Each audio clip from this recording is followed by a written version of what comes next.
I want to be wined and dined at 69. Metaphorically 69. Hello, and welcome to this week's... What does the fox say? What the fuck is wrong with this guy, man? Pepperidge Farm remembers. It's me, Austin! Oh, son of a bitch! Yeah, that works. I like all right, that a lot. all right, moving on. Hey, what about Tulip? And now for something completely different. It's a bold strategy, Cotton. Let's see if it pays off for him. I've been looking forward to this.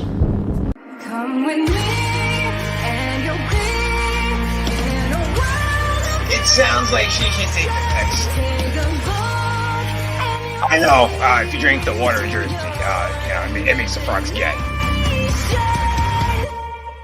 we'll begin with a spin, traveling in the world of the... I'm coming up with a rap name, The Shot, and Little Booster.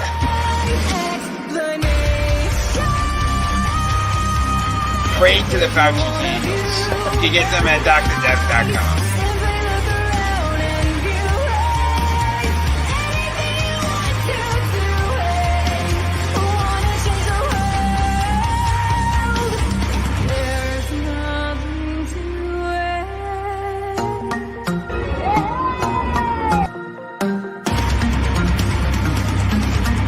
Sit your $5 ass down before I make change.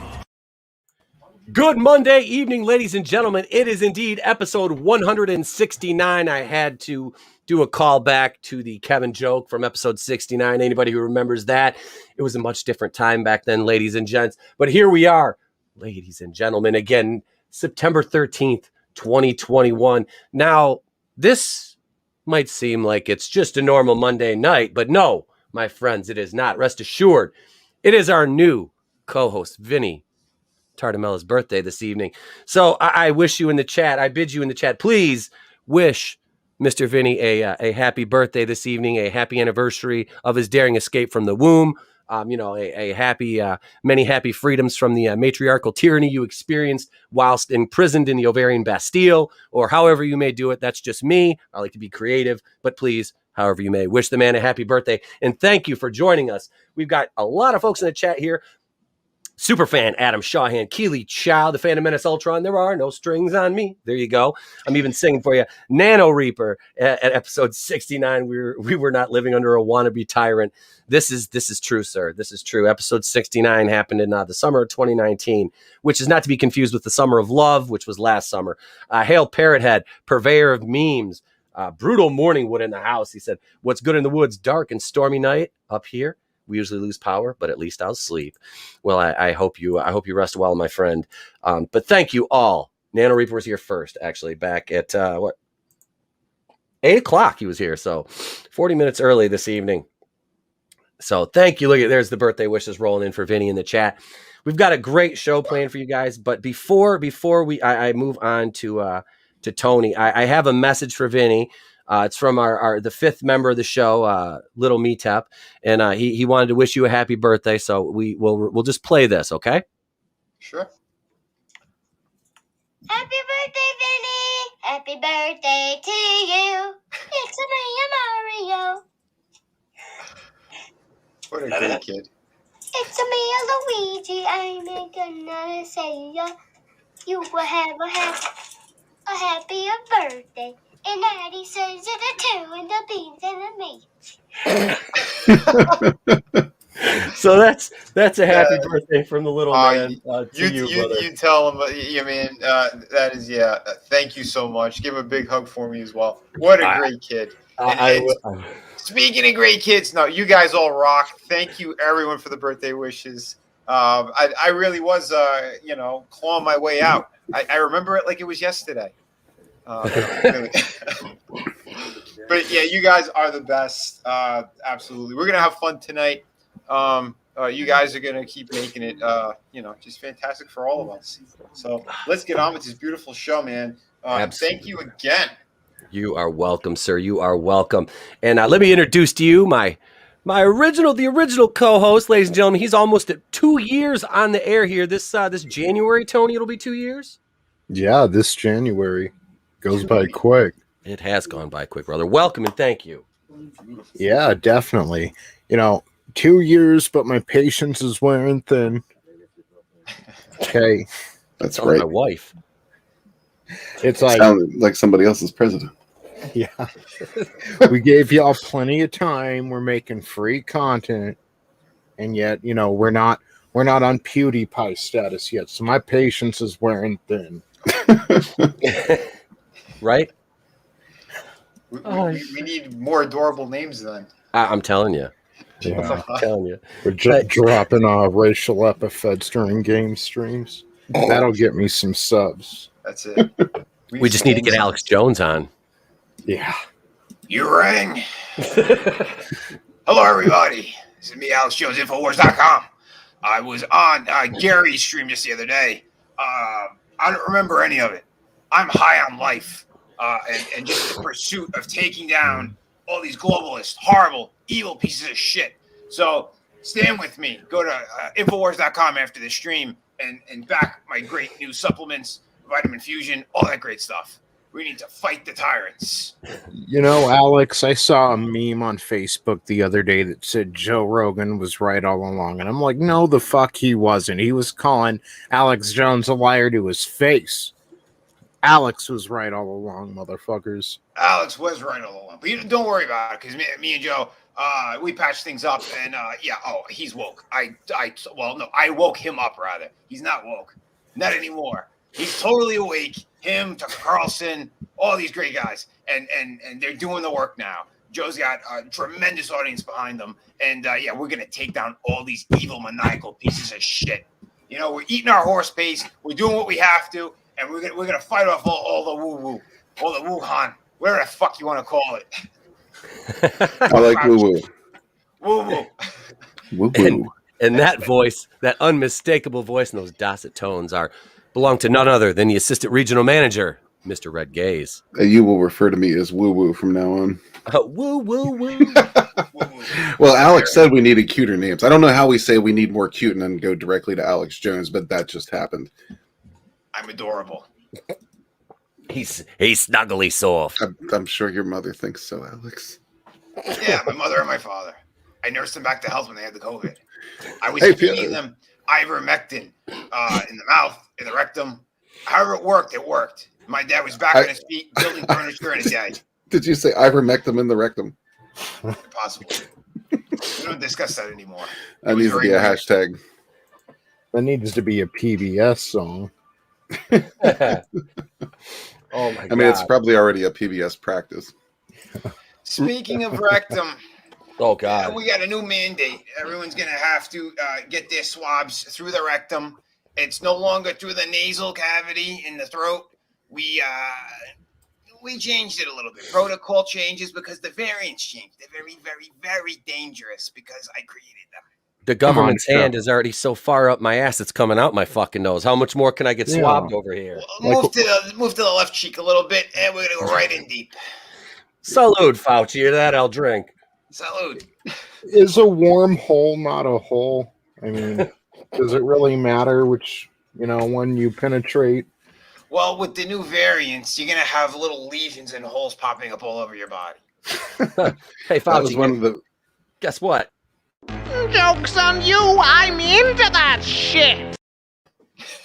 How about that? Oh, right. That was one of the best pieces of advice I've ever been given. Is a hole's a hole. Insert Ric Flair. This is true, right, Cuomo? It is. Definitely is. Hiding now by. Fuck Fauci. Fuck all of them. Oh, sorry about that. Do we want to take bets on how long it's going to take Vinnie to actually develop real, multiple personalities? I give it another week or two. Dude, I spend most of the day talking to myself like that. Oh, Frankie knows. Hail, sir. He says, don't mix the nasal swabs with the butt swabs. That's a no-no. Not again. I guess that would be called a woo-woo boo-boo.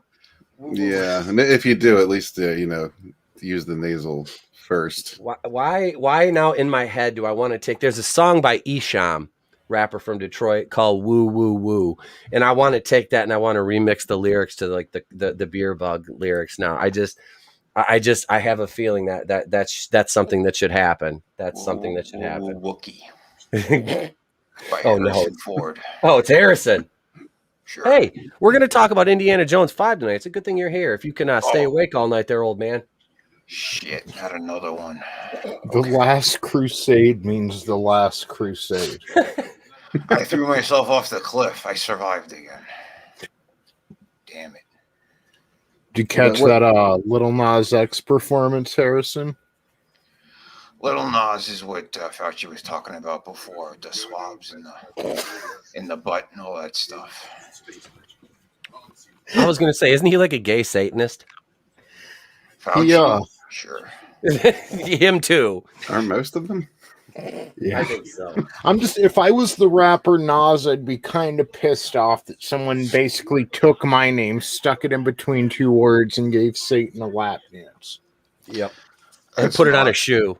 That's nauseating. Oh my God. All right. It was a grandpa joke. It was. So did you guys see the Hawkeye trailer? No, Yes. Not actually. I heard it. Okay. Well, I listened to it, and that was painful. It was. Okay, so I'm not going to play it because every time I play a trailer, even if we go slow, I get a fucking copyright strike, or not a strike, but a claim. Oh wait, hey, Nano said tomorrow's Mrs. Nano Reaper's 29th birthday. Nice. Nano Reaper, I do have a hat. I have to. I will tip the cap to you, sir. Happy birthday to the Mrs. or Feliz cumpleaños, and to her, and congrats. Yeah, donde esta biblioteca. Have a very happy 29th birthday. Yes, Mrs. Nano, have a great 29th birthday. Now you've reached the age your demise cannot be far. Jesus, that's some Game of Thrones shit, parrot head. Let's see. Here's the link to Vinnie's channel right here. If you're not subscribed, he's got to be getting close. You got to be getting close to that 1K mark. So I'm getting pretty damn close. Let's get him over that 1K mark, guys. Come on. Yeah, let's do it. I think I'm at about 880 last time. Okay. All right. So we're getting there. Let's get him. 120. Let's do it. Let's make it happen. And watch hours. I need a whole bunch of watch hours. I know Brutal Morningwood said he was going to help you chip away at those watch hours. He's been that's awesome of him too. Dude, we have an amazing fan base here. And it's a lot of these folks, a lot of you are from the Rogue Entertainment family of viewers and from our shows over there. And we thank you. We truly do. You guys guys and girls, the 4% of women who watch our streams here, we appreciate you. We do. We do. And look, as I pull up a book created by a wonderful female creator, Miriam from our community, Bonds the Drive. There's the Indiegogo link right there. So get in on that. It's in demand right now. Well, let's be honest, it was in demand the whole run of its of the campaign. That campaign did well, as did Shadow of the Kraken, which we shared, and that's another one I've backed, and I'm excited to get a hold of that. Thank you, man. Yeah, it's the only reason why I don't have my cam on, because I'm always working on this thing. So yeah, guys, it's coming. I am working my tail off, like literally right now. Still, I'm painting up another new page. So yeah, man, we're on track. We're on track. So that's definitely a good thing. There's Nano. He says, watch Vinnie's toy reviews. They are top notch. Thank you, brother. Yeah, I had 2 more that went up this week. Mysterio and Spider-Man from the last movie. Nice. Yeah. Oh, Keely Chow says, by backing Shadow of the Kraken, you're doing your part to make the Shadow of the Kraken porn parody a reality. Damn straight. But it's going to be woke. I mean, by the time he gets to the porn parody, No, it won't. Because I said I'm going to have full creative control. I'm going to test out the actresses. That's what we talk about a lot. Keely Chow's always asking me about the casting couch, how it's going. It's a good thing. It's a beautiful thing. But I want my porn woke. Oh. You just want to imagine the hate fucking. Yep. Oh shit. Representation. Oh my. All right. Let's see. I have something from Parrot Head here. I'm going over to Twitter. What did he send? Oh, what did he send me here? Is this hang on a second. We'll share this. We'll share this for Vinnie. This is from Parrot Head. Oh yeah. Yep. He sent me this link, so we are going to we'll play this right now because I don't think we can get a copyright claim for four dudes singing "Happy Birthday." Happy birthday, happy birthday. May the candles on your cake burn like cities in your wake. Happy birthday, happy birthday. The guy on the left looks like Colonel Sanders on chemo.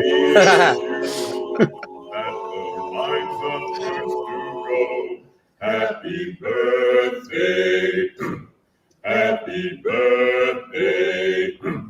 When you are the age you are, your demise cannot be far.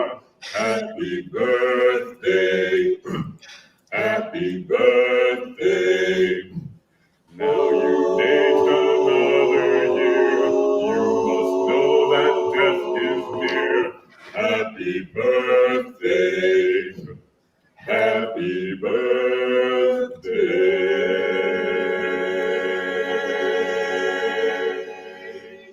That was fantastic. That was... I got Viking, piratey, shanty, death wish birth. This is fantastic. I love it.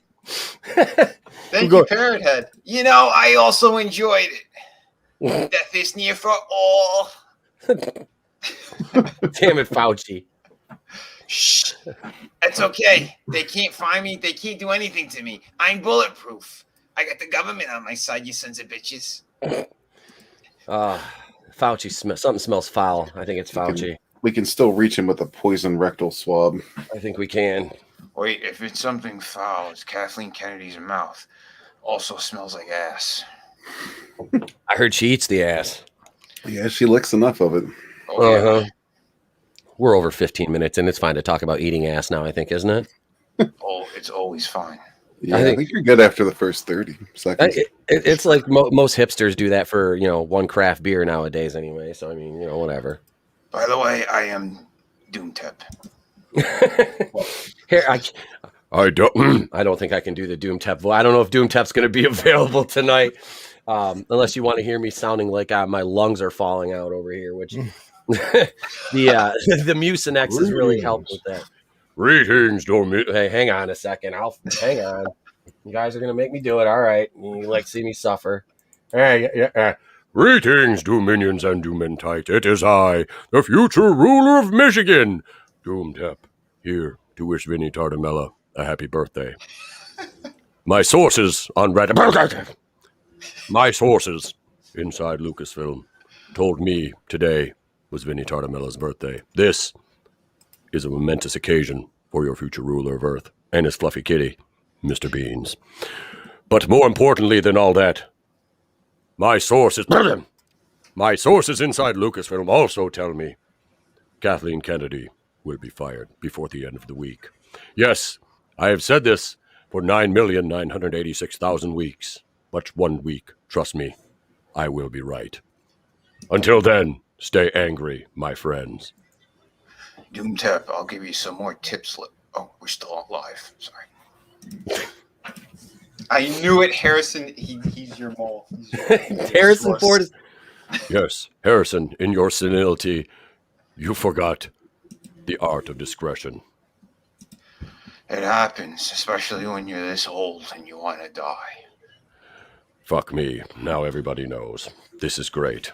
Now, not only do they know that Etep Wakuian is the future ruler of Earth, Doomtep, now they know Harrison Ford is my source on Reddit, Lucasfilm. Hey, it's better than Reddit. Well, this is true. Yes, it is. We're like a step up from 4chan. You know, I thought the wine and tea would help my throat. I'm just going to go to whiskey. Fuck it. Can we I'm talk doing about crack. Sorry. Can we talk about that Doctor Strange rumor I showed you last night? Can I, just because it kind of lines up, Brad? I think you've been saying that Doctor Strange might die in this next one.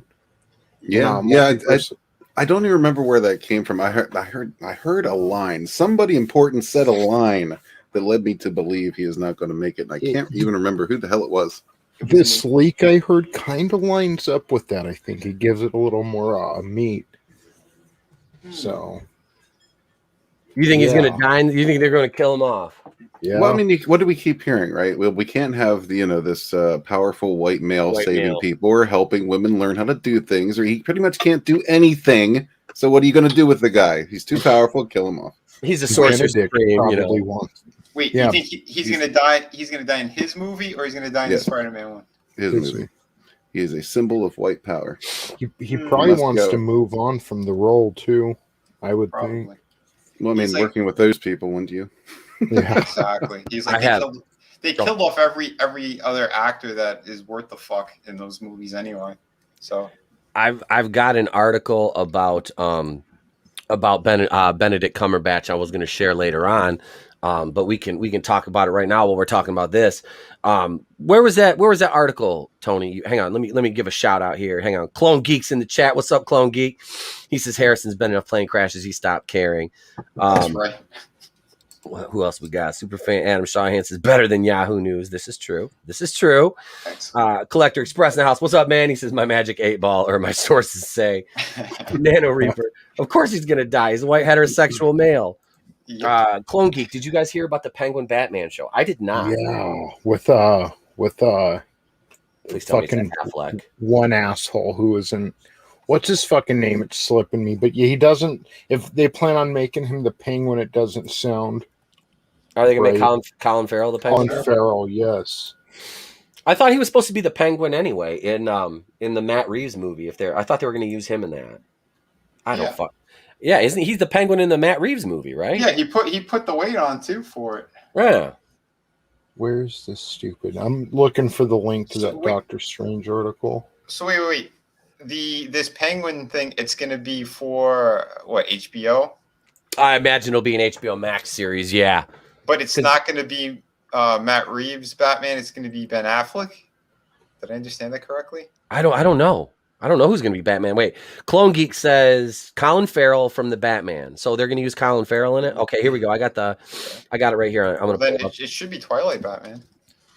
Okay, so it's a tweet. Here we go. I'll pull this up. And boy, did I stirred the fucking hornet's nest early on Twitter this morning. Oh my God.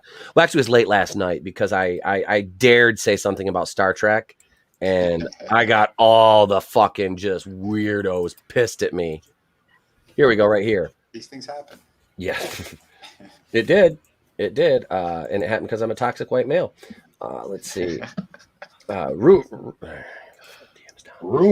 The events of Doctor Strange 2 will take place 2 years after WandaVision, where we will see Strange face a difficult choice between ending Wanda Maximoff's life to save the multiverse or abiding by his Hippocratic oath and dooming all of reality. So they're giving him the ultimatum here. And, he's not going to doom reality, and he's not going to end Wanda's life. So what does that leave? A third option. And I think that third option is him ending himself or sacrificing himself somehow. I think so. Mm-hmm. Just kill the bitch, Strange. Just kill the bitch. Fuck her kids. I know what's going to happen. They're not even real. Yeah, they're not. It's as bad as the fucking what's her name? And I make this reference because I'm watching it right now. As bad as fucking Joffrey and his little fucking bastards in Game of Thrones, the Lannister, Cersei and Jaime's. Fuck, these are Robert Baratheon's kids. No, they're not. They're all her brothers. What the fuck? What? Yeah, Wanda's kids are fucking imaginary. I don't even care. Right. All I can say is if they're basically going to make Wanda the villain and they're going to take Doctor Strange out, I want to see some shit go down before this motherfucker dies. Goddamn right. I want to see some Doctor Strange versus Thanos type shit times 10. That's what I want. Oh yeah, because that was a cool ass scene. Yeah, because arguably she's one of the most powerful characters in the MCU and in Marvel in general. Yeah, because she's not just a mutant; she's a fucking witch. And for her to create what she did in the comics too, that whole House of M stuff. Yeah. Dude, God, we better not just have a bunch of fucking drama and dialogue and kill the motherfucker. That's all I'm saying. I will turn shit over. Exactly. I want to see fucking demons ripping people apart. I want to see what kind of crazy shit. She's reading that evil book. So she's the Darkhold. The Darkhold. See if Raimi can pull it off. She's reading the book Kevin Feige reads, The Cuckold. The Cuckold. I'd like to enter her Darkholds. Let me tell you something. In a head dark hole, eh, bud? Like that one fella ended me as wife. Right up the guts, split her in half like a fucking log. Is that your Wong impression? Yes, it is. I do a horrible Asian impression. God, that was the worst Wong ever. Yeah, so big looks like a fucking double-bladed axe, bud. That was so long. Split her like a fucking California redwood. Wait, this is a Walton impression now? What's happening? Nelson stuck my dick in a fucking Douglas fir. So it's got a dude's name. That's gay, man. Nelson the gentleman has a request, Eta. Hang on 1 second. All right. Nelson says, ETEP, can you do an impression of Dale Gribble from King of the Hill talking to Vinnie Fauci about the jab? All right. So, Dale Gribble. Damn you, Dr. Fauci, and your poison medicine. I'm an exterminator. I'm the one who knows about poison. No, I'm the exterminator. I know about killing millions of people. If by millions you mean cockroaches, then yes. Well, that's Where's my cigarette, Nancy? Why is John Redcorn in our bedroom? I'm going to send the CIA over. They're going to jab you in your sleep. Somebody jabbed my wife in her sleep. I think that's how Joseph was born, because he doesn't look anything like me. Does he look Italian? You sound like the gay guy from Family Guy. Oh, no. I do a better Toby than I do Dale Gribble. What can I say? God damn it, I can't do a good Dale, but I can sure do a good Hank. Yeah, you can. Holy shit. Dude, it's not hard on the voice doing a Hank Hill either, because I can go a little bit higher pitch. I don't have to drop it down so low. You sound like you. Huh? Yeah. What? You said hard on. That's what she said. You sound like high school Hank. I played for Arlen High. You know how many touchdowns I scored? When you get your jabs, you're all going to sound different. It's going to be more like a gurgle. God damn it, bend over. I'm going to give you a jab, you short little city slicker prick. Come here. Fuck Fauci. Infowars.com. That's a good Hank. Sorry, Nelson. I can't really do a good Dale Gribble. Man, I tell you, I'm going to do a good Al Boomhauer. I'm coming around the outside of government, man. I don't trust them guy. I need a translator. Exactly. It's kind of like Mushmouth from Fat Albert. Right. Oh, God, don't go there. But Mushmouth was just like he sounded like Sal doing Kathleen Kennedy in the Gina Carano video. I'm not going there. Basically Mushmouth. Oh shit. Nobody wants to do impressions of little black kids. Fuck it, we'll do it live. The fucking Mushmouth. He had that goddamn face mask on. I was like, why do they have a face mask on this poor little kid? I'm like, what? It's got to be hot out there. Half of them are wearing shorts. Fat Albert's got a fucking sweater on. He's 600 pounds. He's 10. How has he not lost a foot yet? I was wondering about that too. Apparently, where's Corn Pop? He was a bad dude. He was a bad dude, but he liked to, stroke Fauci's hairy legs. What now there's some fat black kid for ETEP. Hail Fenrir Fire. What's up, man? Oh shit. It's a Glinzer. What's up, man? He says it's easy to impersonate Biden. Dead silence. Come on, man. Just all you gotta do is just mumble a lot for Biden and just act increasingly irritated with America, like you're scalding a child. Did you see? My brother showed me. They put him into the president thing over in Disney, where they have all the president's animatronics. Please tell me it broke. No, it was great. They had him there, and it actually looked pretty. It looked more realistic than he does. And they took the soundbite of him talking about the black kids stroking his hairy leg. Oh my god, I died laughing. Yeah. Yeah, that was awesome. Oh my god. Oh fuck. You know, they all make fun of Trump for saying dumb shit, but I mean, holy fucking hell. This senile motherfucker takes the cake every time. Yeah, I mean, at least Trump knew what he was saying. He just didn't care. Biden has no idea and doesn't care. Right. Hail Phoenix Animation. What's up, brother? Yeah. Did you guys see clips of the boxing match that Trump was commentating on? No. Yeah, no, I didn't. Him on. Yeah, like first off, at college football games for the second week in a row, I mean, they were chanting F Biden, but then at the boxing match, I mean, they were just we love Trump. I mean, it was loud, standing ovation. Oh yeah, yeah. And he lost in a landslide, Tony. Yeah. Oh well, we got the most popular president ever. So popular, he beat Obama in the inner city. You know, and that's the thing, man. For a party that claims they didn't want an old white guy and they're progressive, for him to get more of the black vote than the first black president, you know, like I said, I don't want a Q sticker, but let's call a flake and a spade here. Most impressive. Exactly. Yeah, exactly. Flawless victory. If you want some stickers, I'll give you some stickers. Because Q-tars don't know shit anyway. All right? I got all the documents, Infowars.com. You want the truth? Head over there. I wanted to share this. Oh, go ahead, Vinnie. No, I was going to say, too, the other great thing on 9/11, he said, fuck you to Biden and all of them and the fake fucking posers. And he went to New York instead and was hanging out with the firefighters and all the New York cops and stuff. Yeah. That was epic. Yeah, because they actually respect him. They tried to go after him, too. They were like, trumpeting at the memorial in his own city. And then you look down the street, and there he is with all the first responders who... Oh, yeah. Dude. Guys, did you see the picture of Biden at the memorial in Pennsylvania? Yeah. With all these kids wearing Trump hats and Trump shirts. Yes.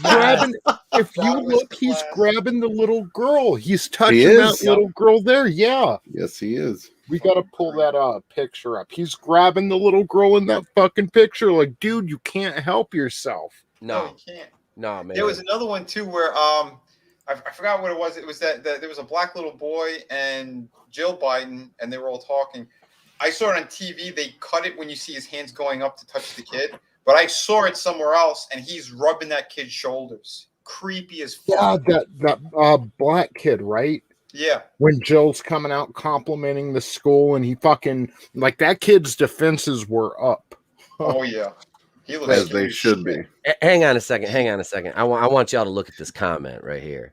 Refrigerator magnets stuck to my parents at the exact spot in their arms where they got the jab. Are you fucking serious, bro? If you could get a picture of that, and I will share that shit live. I will. Yeah, I've seen that shit, man. I will take that fucking hit because I'm sure I'll get hit for it. Mm-hmm. I will take that hit to show that fucking picture. If anybody's got a picture, something like that. Yeah, I've seen it too. My cousin showed me videos of some of their friends. Oh, fucking, it's crazy. It is some crazy shit. And yeah, you're telling me it's safe? Get the fuck out of here. Mm-hmm. When the Moderna truck spilled, and it took them 24 hours, they called the fucking the heavy hitters in their hazmat suits, and then after they cleaned it all up, they burnt the asphalt. Yeah. Why would they do that? They've never done that with biomaterial that's spilled, but they did it with that. Get rid of all the evidence. All right. Yeah, dude. Tony, can you take over for just a minute? Yeah, definitely. I gotta step away for just a minute. Yeah, so magnets, biohazard material, a lot of fun stuff going on lately. Super safe. Yeah, but we're losing patience with you people. Yeah. Did you guys see that video of that chick on Twitter who just, I mean, we should play that. She went off on Biden, this black woman, which kind of speaks volumes because that's his base, you know? Well, I mean, she's obviously not black if she didn't vote for him. Yeah. I'm going to pull that up and share it because we need, well, I guess I can't until ETEP approves, but. Yeah, because I didn't see that one yet. Yeah, it's a good one. Nice. So what else was she doing? How was she ripping them apart? She said that something about he's losing patience, like he's losing that hairline, and fucking. She said straight up, like, I am not your bitch. You act like you're paying my bills and dicking me down. Like, who do you think you are?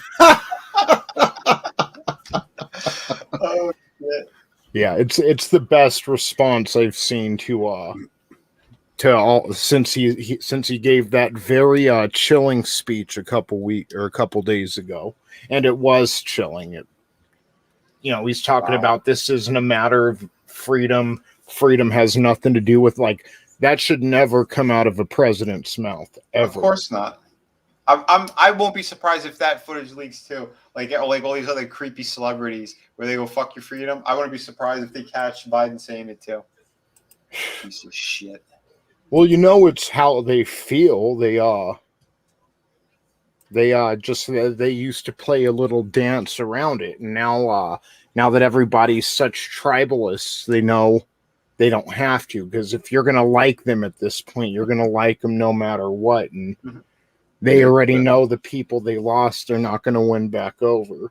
The cult mentality has set in. And Hail Nefarious. What's up, man? Hail Nefarious.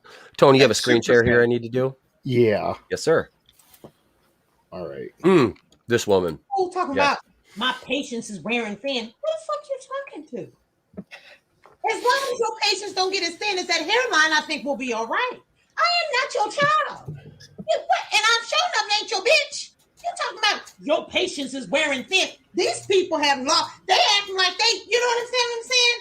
Like they paying your bills and dicking you down. You got to watch. I saw that little clip. I said, "Oh, he's crazy. He really think I'm his hoe." My patience is wearing thin. I need you to get out on that boulevard and bring me my money. You ain't my pimp, nigga. What the hell is wrong with these people? He really said that shit out of his mouth. But our patience is wearing thin. You bald head. See, I'm trying. I thank God. See, that's Danny calling me right now, trying to save my mouth. Oh my God, legend right there. I think you sent me that this morning, Tony. I fucking love that video, man. She's got her shit. She knows, she's fire. Yeah, that was awesome. Yeah, and that's his base. So he's the blacks love him, as he says, because if you don't vote for Joe, you ain't black. Who told? Was it Charlemagne the God? That's who he said that to. Charlemagne the God. That fucking hack. Yeah, who is getting his own show, by the way. Getting a show Friday nights on Comedy Central. Charlemagne for what? Produced by guess who? Stephen Colbert. Stephen Colbert's underneath the desk going, "I'm such an ally. I'm such an ally." The whole thing is to talk about race, ETEP. You understand what that means, don't you? Do any of y'all remember do you know who Larry Wilmore is? I know a couple of you guys probably know who Larry Wilmore is, right? Yeah. Okay. His brother Mark was on A Living Color back in the day. Mark was a fairly funny comedian. Larry is a good writer. He is a fucking horrible comedian, and he's a subpar actor at best. He was on one episode of The Office, the Diversity Day episode, which Comedy Central will no longer play because of Michael Scott making fun of Kelly's Indian, the whole tone of the episode. So they will no longer play that, even though the episode is meant to paint Michael out to look like an insensitive prick and to bring awareness to this kind of shit, which it was very smart, the writing in this episode. You know, it was funny. It played on stereotypes, but it wasn't like over the line to where, you know, it was like offensive. It wasn't offensive, you know. And when Michael goes over the line with Kelly doing the, you want my googie, and she fucking smacks him. You know, she does. She fucking smacks him right in the mouth. It was funny as fucking. It was like, because like you're the whole episode, you're just waiting for somebody to do that. It's like somebody just smacked this motherfucker. And yep, especially when he went off and did the Chris Rock thing. It's like, how fucking stupid are you? You know, I remember the first time I watched that episode, I was like, holy shit, this motherfucker's dumb. You know, like knowing, you know, he's supposed to be written that way, but you know, so and now they refuse to air that. Wow. So, and that there were great jokes in there against everyone. And if you remember too, like they had little signs in their head. Oh, fuck! They made fun of everybody. They made fun of everybody. The one I remember, the chick, the receptionist. What the fuck's her name? The boring one. She goes, Pam. Pam, that's it. Pam. She says to the dick. What's his name? The one who's always an asshole to her. Oh, Dwight. To Dwight, yeah. She's like, oh, I all right. If I have to do this, like, you know, and she goes, all right, I'm a horrible driver, and his thing says Asian. And he goes, oh, God, I'm a woman, aren't I? Yep.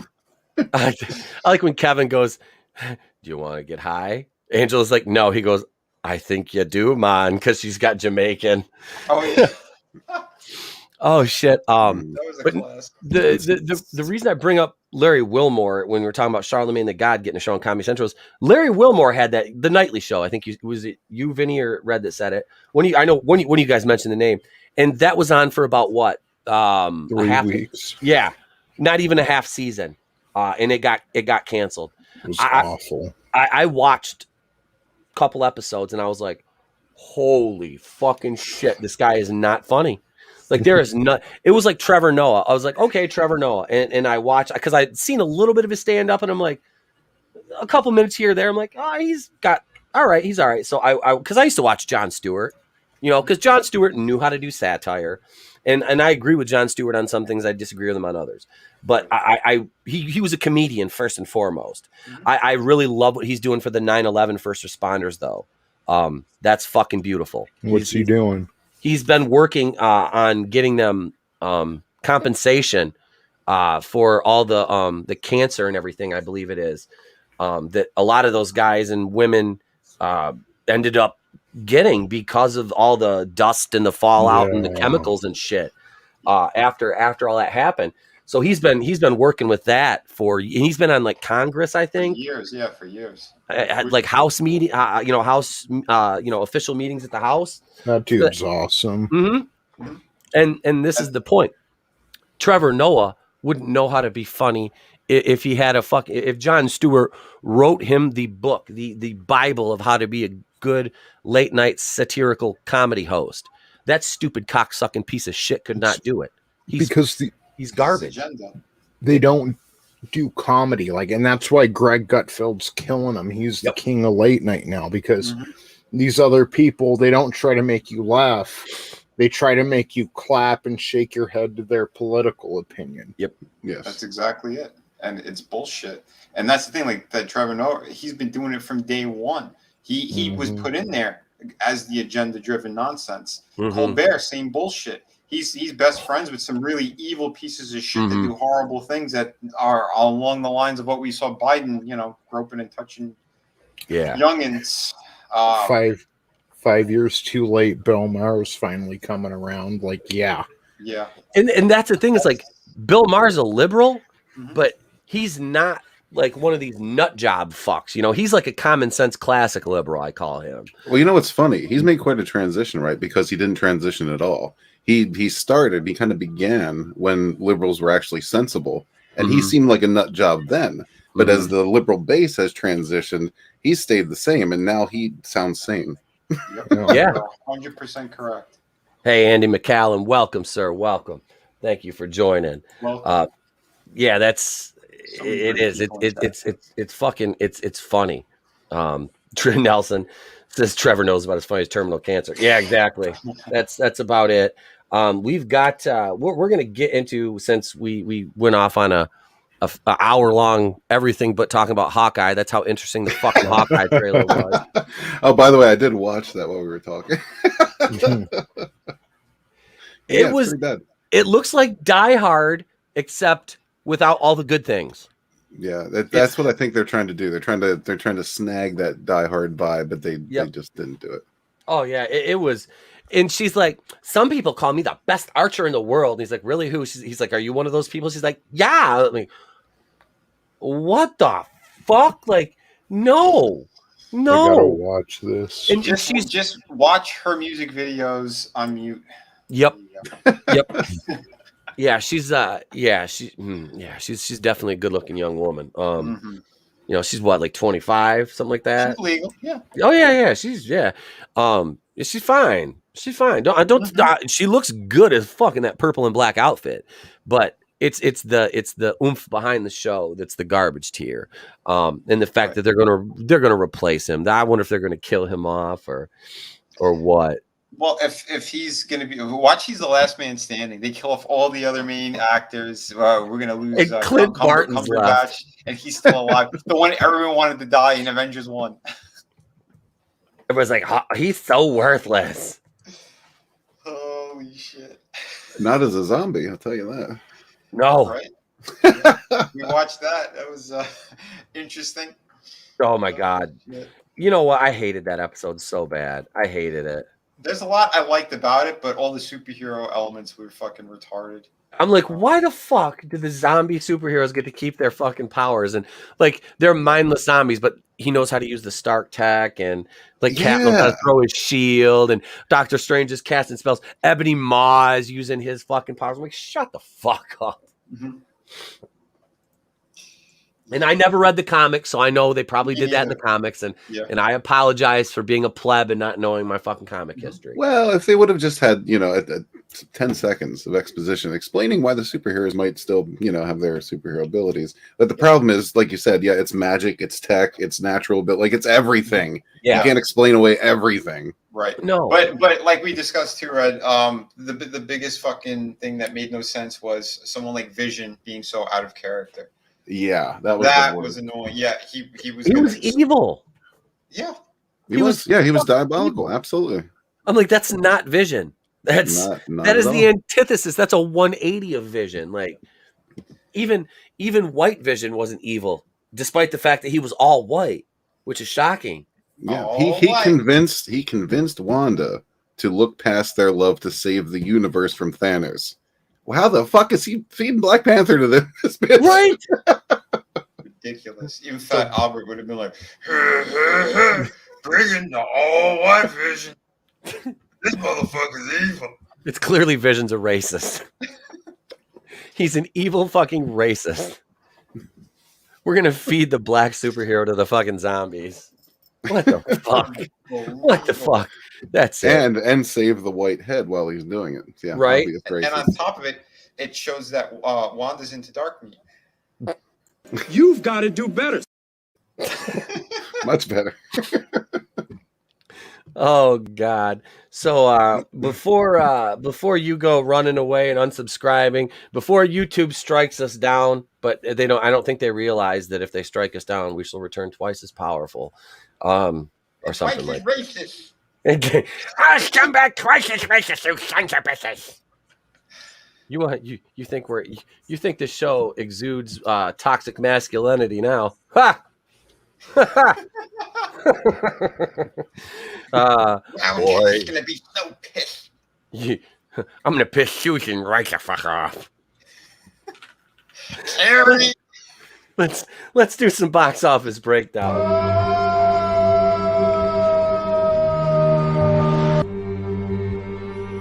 I'm a vampire! I'm a vampire! I'm a vampire! You big dirty ass white thing! The goddamn contract is somewhere in the goddamn fucking files! I fucking love Nicolas Cage. My favorite. How can you not?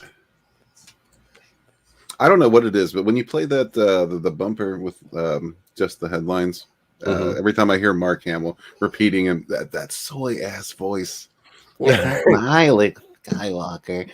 Every time I hear that, I just it's so hilarious yet cringy at the same time. It's like I feel bad for him, but fuck that guy. You know, it hurts your ears. Oh, here we go, right here.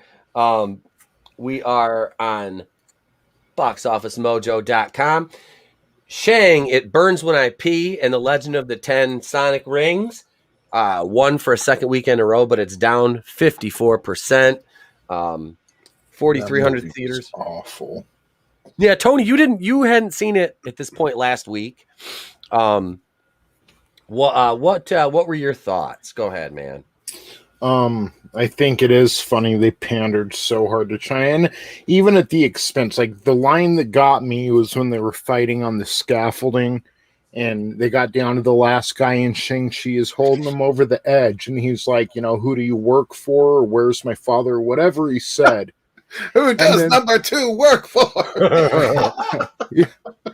But no, his sister just knocks the dude out of his hands and he falls to his death. And she's like, living in America must have made you weak. And all the fat, beta, soy-based motherfuckers in the theater stuffing their face full of popcorn and sugar, just like, laughing. I'm like, you guys are fucking stupid. Like, they're doing it right in front. Anyway, they were inferring that America was weak. And then there's a few other things. But, I mean, God, like, by the time they got to Tal Lo, I was just so ready for the movie to be over already. He's not a strong lead at all. No.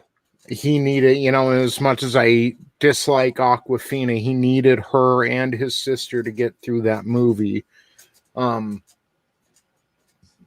like I hate to, it was kind of a relief to see fucking Bruce Banner as Allison Janney at the end of that. No, Captain Marvel. It was bad. Wow. Bruce Banner as Allison Janney. Jesus. He looked like shit. Mark Ruffalo looked bad. Like they took the hair off of Woody Harrelson from Venom 1. They took that rug off and they weaved it into Mark Ruffalo's Jufro, you know. He's got such a potato head on top of it. Oh yeah. Did he have another stroke? I don't know. But guys, I just I wrote it in the private chat. Yep, I just read some breaking news. What do you got? If you guys want to hear it straight from the horse's mouth, literally from Jen Psaki. Let's circle back. Yeah, hold on. Let's see if you could hear it. It's only 10 seconds. Okay. Why it's important to get vaccinated, why these vaccines are safe, why they can still kill you even if you are under the age of 27. We need to be clear and direct about our messaging. Wow. Jesus Christ. They can still kill you. Holy fucking shit. This is her second slip. She called it a pandemic last week. I'll tell you what, she's the perfect press secretary for Joe Biden. That's for damn sure. I think, you know what? And far be it from me to conjecture, but I think there's only one way she's gotten dumber since the Obama presidency. And they say stupidity is not contagious, but I think it may be contagious by injection. And I'm not blaming the poke for it. No. I'm blaming the prick for it, which would be the head prick, which I believe is Joe Biden. And I'm just going to say that Biden's fucking Psaki, and we'll start that rumor. Well, yeah, everyone knows he's the puppet in chief. He's so many hands up his ass that even Fauci's like, there's no room for a swab. Small time. Psaki's based. She's a based retard. She's retarded nonetheless, but she's still based. So even you know they have those moments. She's an idiot savant. She has those moments. It's like when Peter Griffin was drunk and he could play the piano. Yeah. Jen Psaki gets fucked by Biden, comes out and does something like that, and just has a moment of Schadenfreude, and grandpa opens the playbook. It'll get you every time. She's pregnant with an old sperm baby. Yeah. 927. Nelson the gentleman. He just said it perfectly. See, that's the thing. That I don't know if you'd want her to. Like, I would be afraid to let like a fucking somebody like. I mean, she's she's liable to just like clamp down. She's savage. She's a brute. She'll use teeth for sure. You know it. Yeah. Yeah, Like, Psycho's bad enough, but you hit Psycho redhead. Yeah, you're just asking for trouble. I saw one of the headlines had a picture of her in like, I think it was in the Oval Office, and she's sitting in front of the president's desk. Like, I think it was attempting to make her look attractive, and it was like, how does Jen Psaki stay so thin after eating all those Republicans for lunch? I was like, and mind you, like I said, I'm a libertarian, and I was like, oh my fucking God, like that woman. Wow. Like, I would love to see her debate against like Dana Perino, Haley McEnany. Dana Perino was a wonderful press secretary for a fucking moron in W. Because that man's Haley McEnany was top, dude. Is it Haley? Or I say Haley. I'm sorry, Haley. Yeah, Haley McEnany. She's hot. She's smart. She's a little firecracker, but she's a good person. You know, like she is. She was the perfect pick after Sarah Sanders left. Yeah, she's had it all, man. She's a smarter Tommy Lahren. Yeah, I just wanted to She went to UNLV, so Tommy Lahren did. Yeah. Well, there's something to be said for that, right? Yes. I would just like one day, as Saki's just on the podium like that, spewing out horse shit. I'd like to see Candace Owens just pop up out of nowhere and just punch her right in the face. Candace Owens is fucking her, and Kimberly Klacik like totally turned the Democratic that whole mythology on their head. You know what I mean? It's like, and Kim Klacik is from Baltimore. She's, I don't think she won her district, but she's very young, and she will eventually gain a foothold there because she's very smart. And Candace Owens the same. And I love to see them, what they're doing to Larry Elder now, calling him the face of white supremacy. Dude's from South Central. Yeah, he's the face of the thin veil of white supremacy. It's like, yeah, he's a black man from South Central Los Angeles who made himself what he is today, a success. Like, this is what. Oh, I'm sorry, Dems. This isn't what you want for the blacks. I'm sorry. I don't want to talk politics anymore. I don't. It hurts my head. Let's talk about how bad Shang-Chi was, though. But seriously, this fucking movie is, Tony, you hated it from the sounds of it, right? I did. It was just it was stupid. If they didn't do all the pandering shit, which China just banned beta males from their TV, that means there's no more Disney movies over there. It's like fucking. I'm sorry. I was going to say, I think they referred to them as sissy boys. Yep. Yeah. And that's exactly what Simu Liu is. Like, great, you got in shape for this, but you're still a pussy. And yeah, like, why not make him strong? Why not make him a badass, He's not white. You can do that, Disney. It's just depends on the week. Some weeks he's classified white, some weeks he isn't. Oh, yeah. White adjacent. Yeah, the Asians are white adjacent. Remember that. Depends if they need Asians for the narrative at that moment. Situationally white. Yes. but since it's not playing in the Asian market, they said, "Oh, fuck it, we'll just make him a complete, wet pussy turd." Yeah. It was, and then where was the threat? The dad's motivations were just dumb. It was. And it's like, yeah, like he keeps thinking he's hearing his wife behind that cave, and they have that wall. So he's using the 10 rings to open it. And these demons, they're telling him it's not her behind there. It's a demon. Then he starts trying to open it and demons start flying out. He sees it and then keeps trying to fucking open it. At that moment, he was Lenny petting the rabbits. I was like, they did Fu Manchu wrong, bro. They did Fu Manchu wrong. I think he said something about Simu Liu said in an interview he's happy to be leading a movie and not doing these Asian stereotypes. He rode a fucking dragon. Yep. He sang karaoke. Yep. I mean, just go down the list. Martial arts master out of nowhere. Yeah. Yeah, automatically knows martial arts. That's not a stereotype. Another thing, I can see why China wouldn't want it over there. Fucking, the sister comes in, they wouldn't let me train, so I watched them and then taught myself, except I taught myself better than they can do it, and my dad won't let me be a part of of his empire, so I'm going to start my own. Like, you're lucky you weren't drowned when you were born, right? You're right? 100% correct. Nano Reaper says Shang-Chi is yellow washed Black Panther. To a fucking T. And like I said, I gave this movie a very kind score. I mean, a very fucking kind score. I was like, what was I? 6.5 or 7 on this. And I said, I looked at it just like I turned my brain off. I literally turned my brain off as I fell asleep for like 30, 40 seconds, maybe a minute. Hail Stephen Walton. How you doing, brother? 2 hours. That's another thing. Steven. That's another thing. Wong shows up at the end. He doesn't even fucking know who Shang-Chi is. He comes out of the portal into the bar and he's like, Shang-Chi. And then Shang-Chi raises his hand. He's like, I need you to come with me. Then he looks at Aquafina. He didn't even know who Shang-Chi was. He's like, I need you to come with me too. Yeah. Like, why? And then he brings him in like, you guys are going to be a part of... Like, she shot an arrow once. Wow. Because she's Marvel's Katie. Well, maybe Wong needed someone to park his car. Yeah. Like, it made no sense, like, why she would have... How is Aquafina that... And I've seen a lot of gorgeous Asian women. How is Aquafina that young and has an ass like a 50-year-old woman?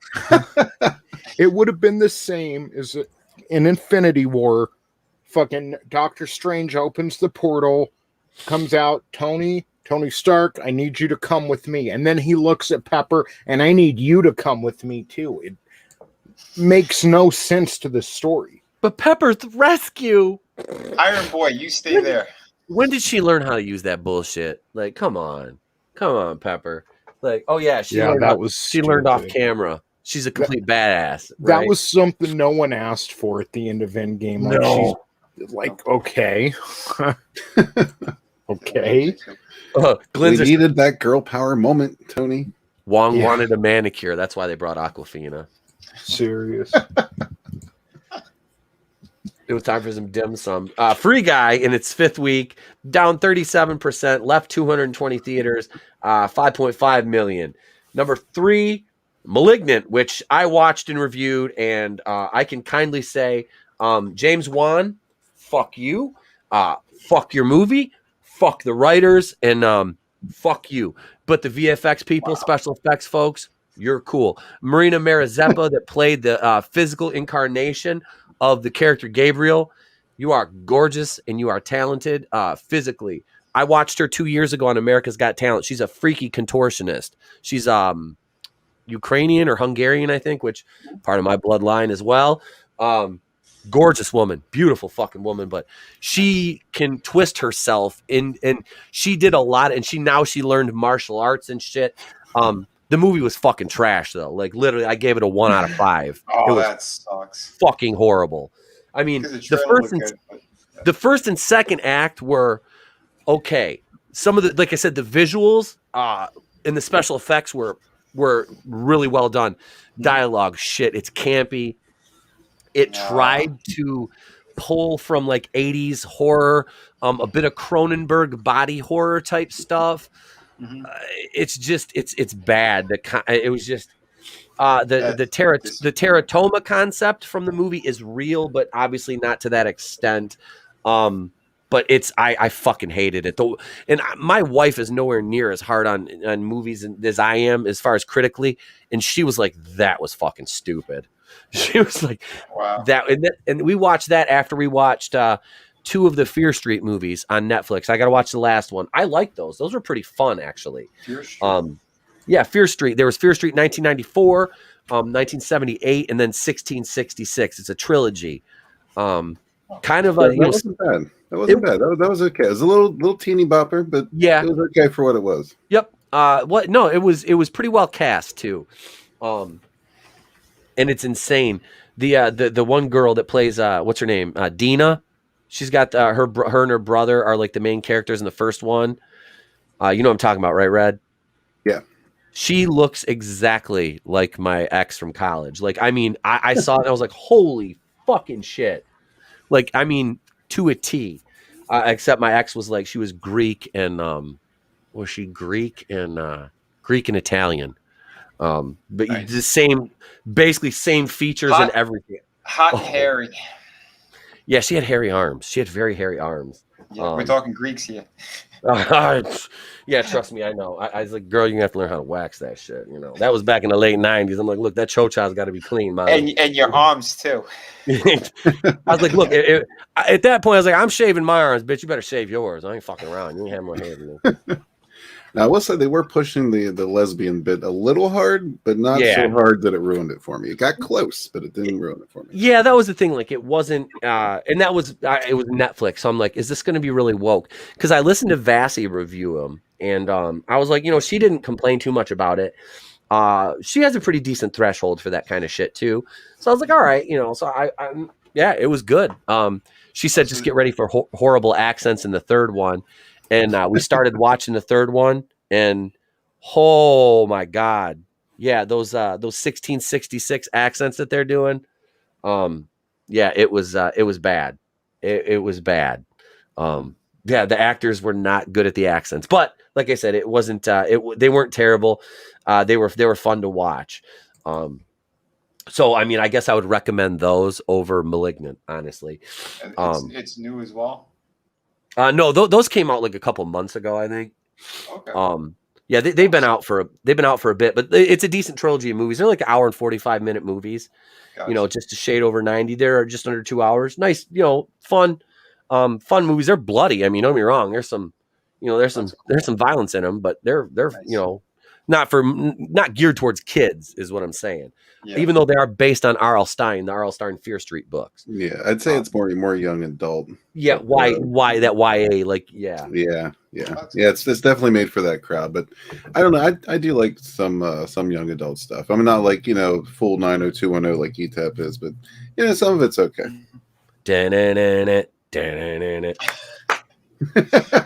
Another good surprise. I mentioned it on my stream the other day. Kate on Netflix. That was really good. The assassin. What's her name? Winstead. Mary Elizabeth Winstead. Oh yeah. Mary Elizabeth Winstead. I got that saved in my queue because you recommended it. Now I got that. Me and the wife are going to watch it this weekend. Yeah, definitely check that one out. Anyone who's watching, if you guys like John Wick and Jason Statham's Crank, it's a little bit of a mix of each, like a sprinkling of each in there. But it was a good story, a good movie. I liked it. Hey, look who's here. Carla. What's up, sister? She's a wild Carla. Happy birthdays all day. Carla's the best. If you I guys saw the haven't pictures. I saw the pictures of you and her today. Oh yeah. She's awesome. From when she had the baby. Yep. Yeah, it was just a couple months ago. They came to visit Florida, so got to meet them all. It was the best, the sweetest people, great family. Go subscribe to Simply Carla, her YouTube channel, backup project as well, Witch Hunter. Carla's the best. She is fucking awesome. I've only streamed with her a few times. She seems like an absolute sweetheart, and she's a hell of a talented artist. So. Oh yeah, definitely. So absolutely. So I said we have the best people here. We do. We have the best. Yeah. We do. This community has the best folks. It truly does. Very best. Better than your community. The bestest. The bestestest. The bestest ever. And JM 2021 says, where does everybody think this movie will end up from $300 million worldwide? You talking Shang-Chi? I don't think it'll break even, honestly. I think next week's going to be you'll probably be the 60 to 70% drop rate. It's not going to end up in the discount bin. It's not going to get a Chinese release. These people, like I commented on Ryan Cannell's video the other day. He was talking about the box office, the projected drop between week 1 and week 2, and I made a comment on there, and I got basically everybody agreed with me, and then I got a couple trolls that are like, and it was funny. One of them was like, because I said something about it, I was like, I was a little bit too kind on this movie in my review, admittedly, and I admit that I was, because I was just really fucking high, and I was like, there's fighting and shiny stuff, and it's I can just basically turn your brain off is what you can do with this movie because it's not good. It isn't. It's the fight scenes and choreography. I'm not going to take away from that because the stunt performers did wonderful. The VFX is good. It's a pretty movie. But substance is not there. You know, it's not. I was just watching it like this doesn't feel like it's in the same universe as Iron Man. No, it's small. It felt small. Well, it did. It felt very self-contained, but it just didn't feel like it was in the. I mean, we've seen movies out in outer space that feel like they're in the same universe as Iron Man. This didn't feel like that. Mm-hmm. Oh, absolutely. But that's this all new Marvel that they're going for now. Shang-Chi's struggling at the international box office. Yeah, without that Chinese release, but Disney said now they're going to go ahead and they're going to release everything in theaters the rest of the year with that 45-day window before they do the the streaming. So, Malignant, we have Candyman, that fucking piece of shit, on its third week. How is Jungle Cruise still holding up? Because there's nothing, because there's shit else open. I mean, you got Candyman in its third week. They've got Paw Patrol, and Jungle Cruise is beating that. Like, how? It only beat Patrol's it by 28 popular. grand. It only beat Paw Patrol by 28 grand. Because the parents would rather see Jungle Cruise than Paw Patrol. That's why.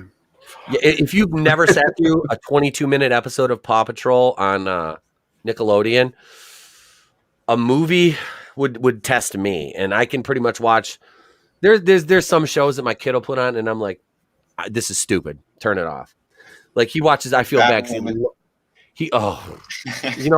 then I watch Batwoman. I didn't watch Why the Last Man. I'm going to review that tomorrow. That premiered last night on FX. Mm-hmm. So I'm going to watch that in the morning after Trey and I are going to get up. He's staying home from school tomorrow because he's not feeling good. So we're going to watch. He wanted to watch Attack of the Clones and play Legos in the morning. So we're going to do that. And I may or may not get the review done tomorrow. If he's home all day. Why the Last Man? It's based on a comic book from about 17 years ago, maybe 18 years ago. Everybody with the Y chromosome dies.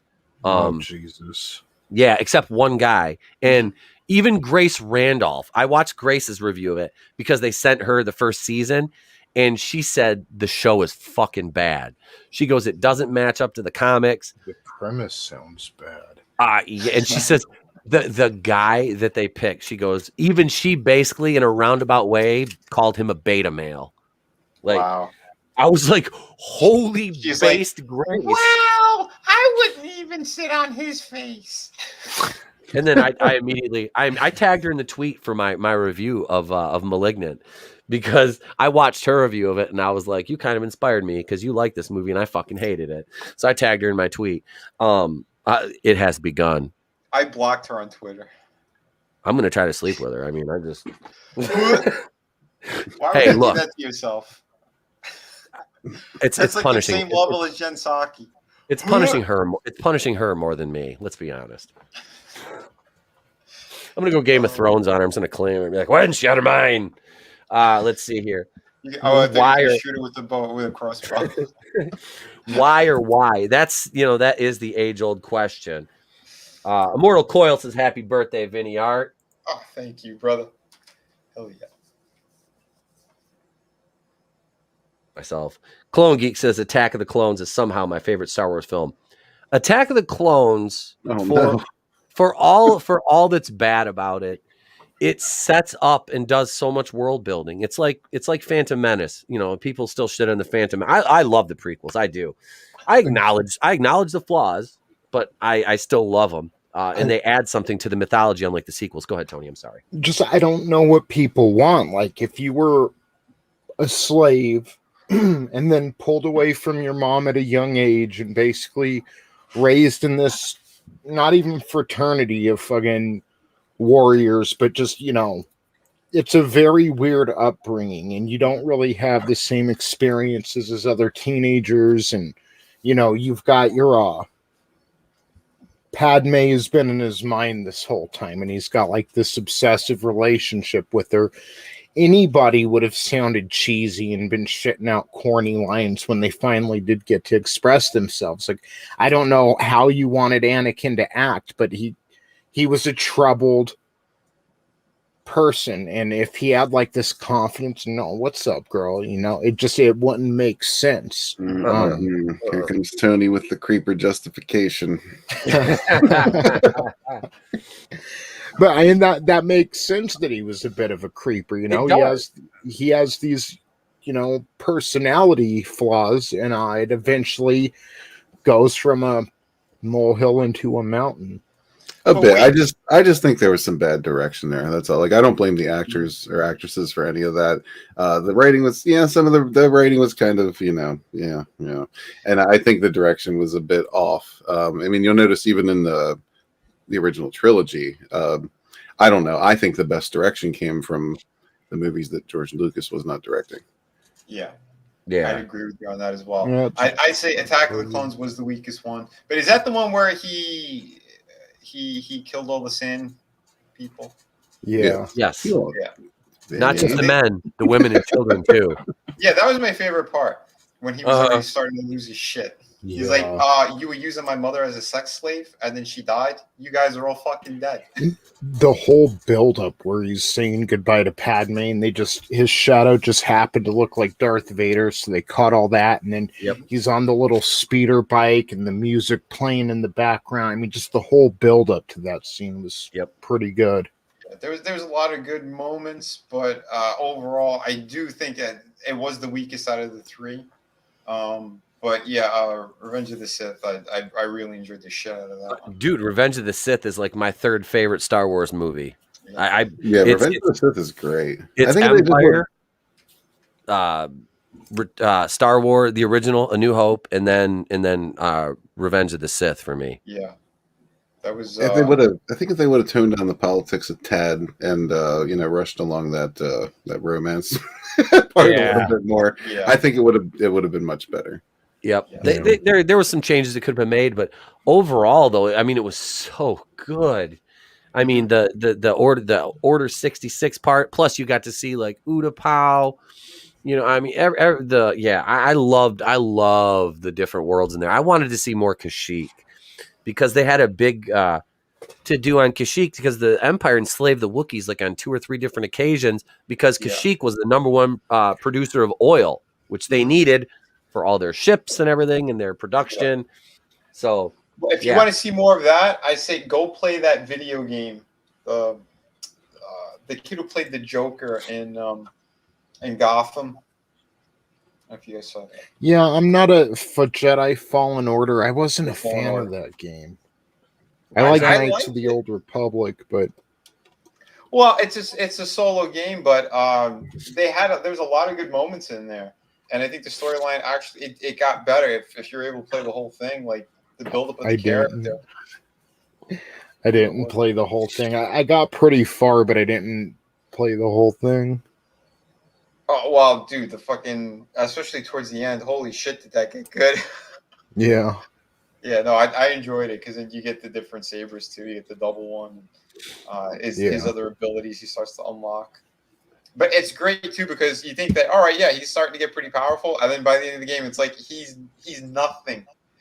He's when it comes to being a Jedi, he is not a fucking Jedi. He gets his ass handed to him. At the end of the game, you got to run away from Vader. It literally says it on screen. Turn around and run. And he's coming at you like this fucking Terminator. But he's pulling apart the board, throwing it at you. And when you think you get away, his saber comes cutting through the door. And you're like, holy shit. Speaking of Vader, if that's one thing I could change about the prequels, I wanted like that last movie to be almost fully Darth Vader, and he didn't even have to suit up till the end or something, but just seeing Anakin slowly turn, that went by kind of quick. Like I wish he would have turned like at the end of the first act or something. I do agree with that. Yeah, he should have been darker for a longer time. That all-in-one shot was a little bit. But when it did happen, it was good. But they should have had more for sure. That was seeing his eyes turn yellow and just the transfer. It was so interesting. Well, I'm looking forward to seeing what they do with him with the Obi-Wan series since they got him back. Like flashbacks. Well, don't fucking waste it. I'm scared of what they're going to do with Obi-Wan's because they're like, he's going to go on all these adventures. It's like, no, he's going to keep his ass on Tatooine like he's fucking supposed to and look after Luke, you dumb motherfuckers. Right. Like, who's fucking running this show? Do you people know what you're doing? Let me wrap this up here. Number 7, Don't Breathe, 1.15 million. The card counter, does anybody know what that is?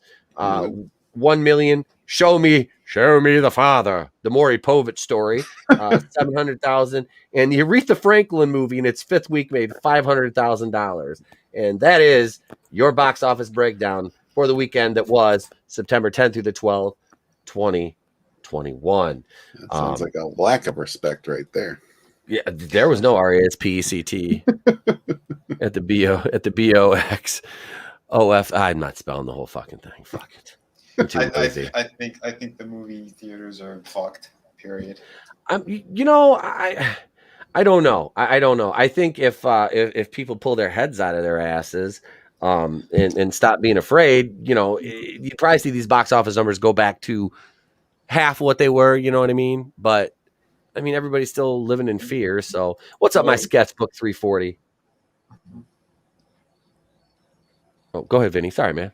Oh wait. Oh no. I thought you were gonna read. No, I was just saying. I think there are 2 movies that have potential to make some good money, but I still don't think they're gonna make the numbers that people are thinking they're gonna pull in. I think Venom 2 and the new Spider-Man movie are both gonna do well, but I don't see numbers like we used to see. No, we're not. Nelson the Gentleman, yes, for sure. There's if you well, the Twitter account's since been retired, but there used to be a Twitter account called Darth Vader's Charred Disembodied Phallus. I always just imagine Vader as having a very strong, black robot cock. So yeah, I would agree with that. That's why he was angry. Legends of the Brave Bard by C.T. Jane says, if anyone likes smutty sword and sorcery, check out my book series. Book 4 releases in 2 weeks. Well, thank you for joining us. And if anybody's got a link to that, go ahead and throw it in the chat. Why not? Throw it in the chat, ladies and gents. Immortal Coil, Vader is best utilized as a horror character. That's why Rogue One worked. The end of that movie, the reshoots they did for that, made that it saved. I mean, I liked Rogue One. It drug in a few places. I found Felicity Jones, is that her name, that played Jyn Erso? She was so bland. They could have done more to develop her character. I don't know. And Diego Luna, same thing with him. I didn't care about. I don't want a Cassian Andor show. Like I don't care. No. I don't care about Cassian Andor. I don't understand why they fucking throwing away money on that. Because Rogue One was good, and last year I watched from episode 1 up until the original 3, but I put Rogue One in the middle of there, and it fucking worked. It worked perfectly. It's seamless to me. I love them. Again, the droid was the most interesting character, and bank on that's what they're going to push for the show as well. Oh, they already said they don't have Alan Tudyk for the show. Oh shit! Well, never mind. No. Then who gives a fuck about this period? Exactly. Wow. Alan Tudyk is all I really gave a shit about when you saw those characters together. Like you said, Diego Luna, I didn't care at all for him. Yeah, he was just, the character was, Cassian Andor was fucking boring. There's the link for Legends of the Brave Bard in the chat right there on Amazon, ladies and gents. Oh, there you go. Sweet. My sketchbook says Rogue One was meh. Didn't need that story told. It gave more credibility to the rebels with the acquisition of the plans being a mystery. It kind of did. But it was neat to see Scarif. I really liked Scarif. That last battle sequence, that's to me, if you gave me a Star Wars, you give me that an entire movie of that, just all out battles like that. I mean, obviously you have to have some story interwoven in there. I was happy. I would, like I said, I want a Hoth movie. I don't want it now because I don't trust these fucking idiots to make that movie. But Frankie Knows says suits don't know what they're doing when it comes to creativity. Let them burn their money. Exactly. They can, they have all the money, but they don't have any of the creativity, and that's what pisses them off. That's why they hate people.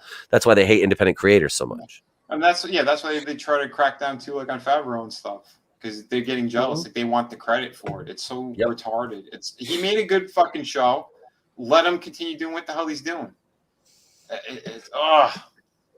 It's infuriating. It's infuriating, and it twists the sack.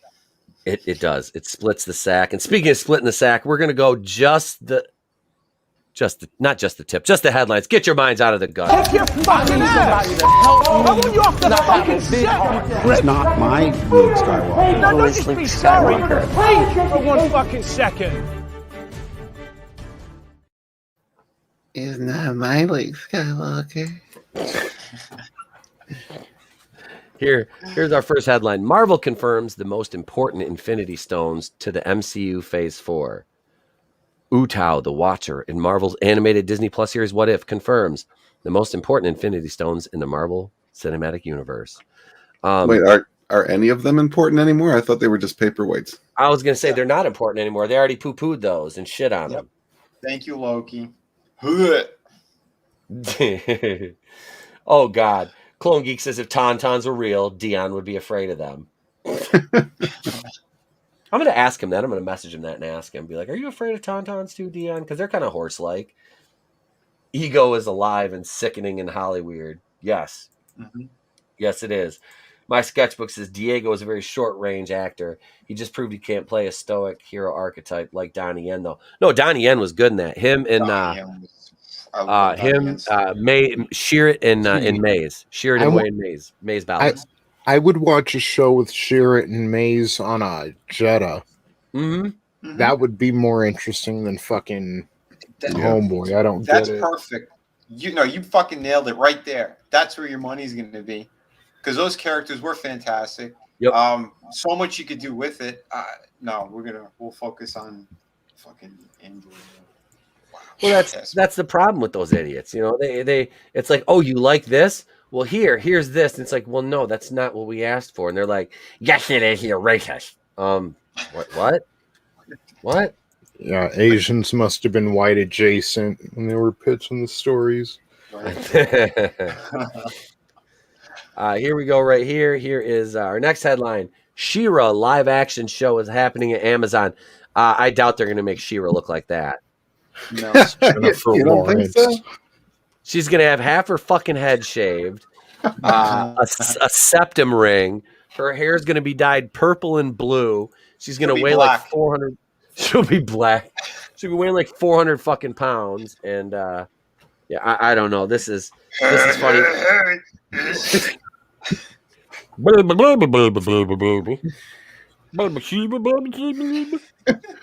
queen of power. Not inclusive. Who's the chick that played Precious? Yeah. Just give her a red sweater. Oh, gross. She's still alive. Are you sure? She's one cheeseburger away from a heart attack.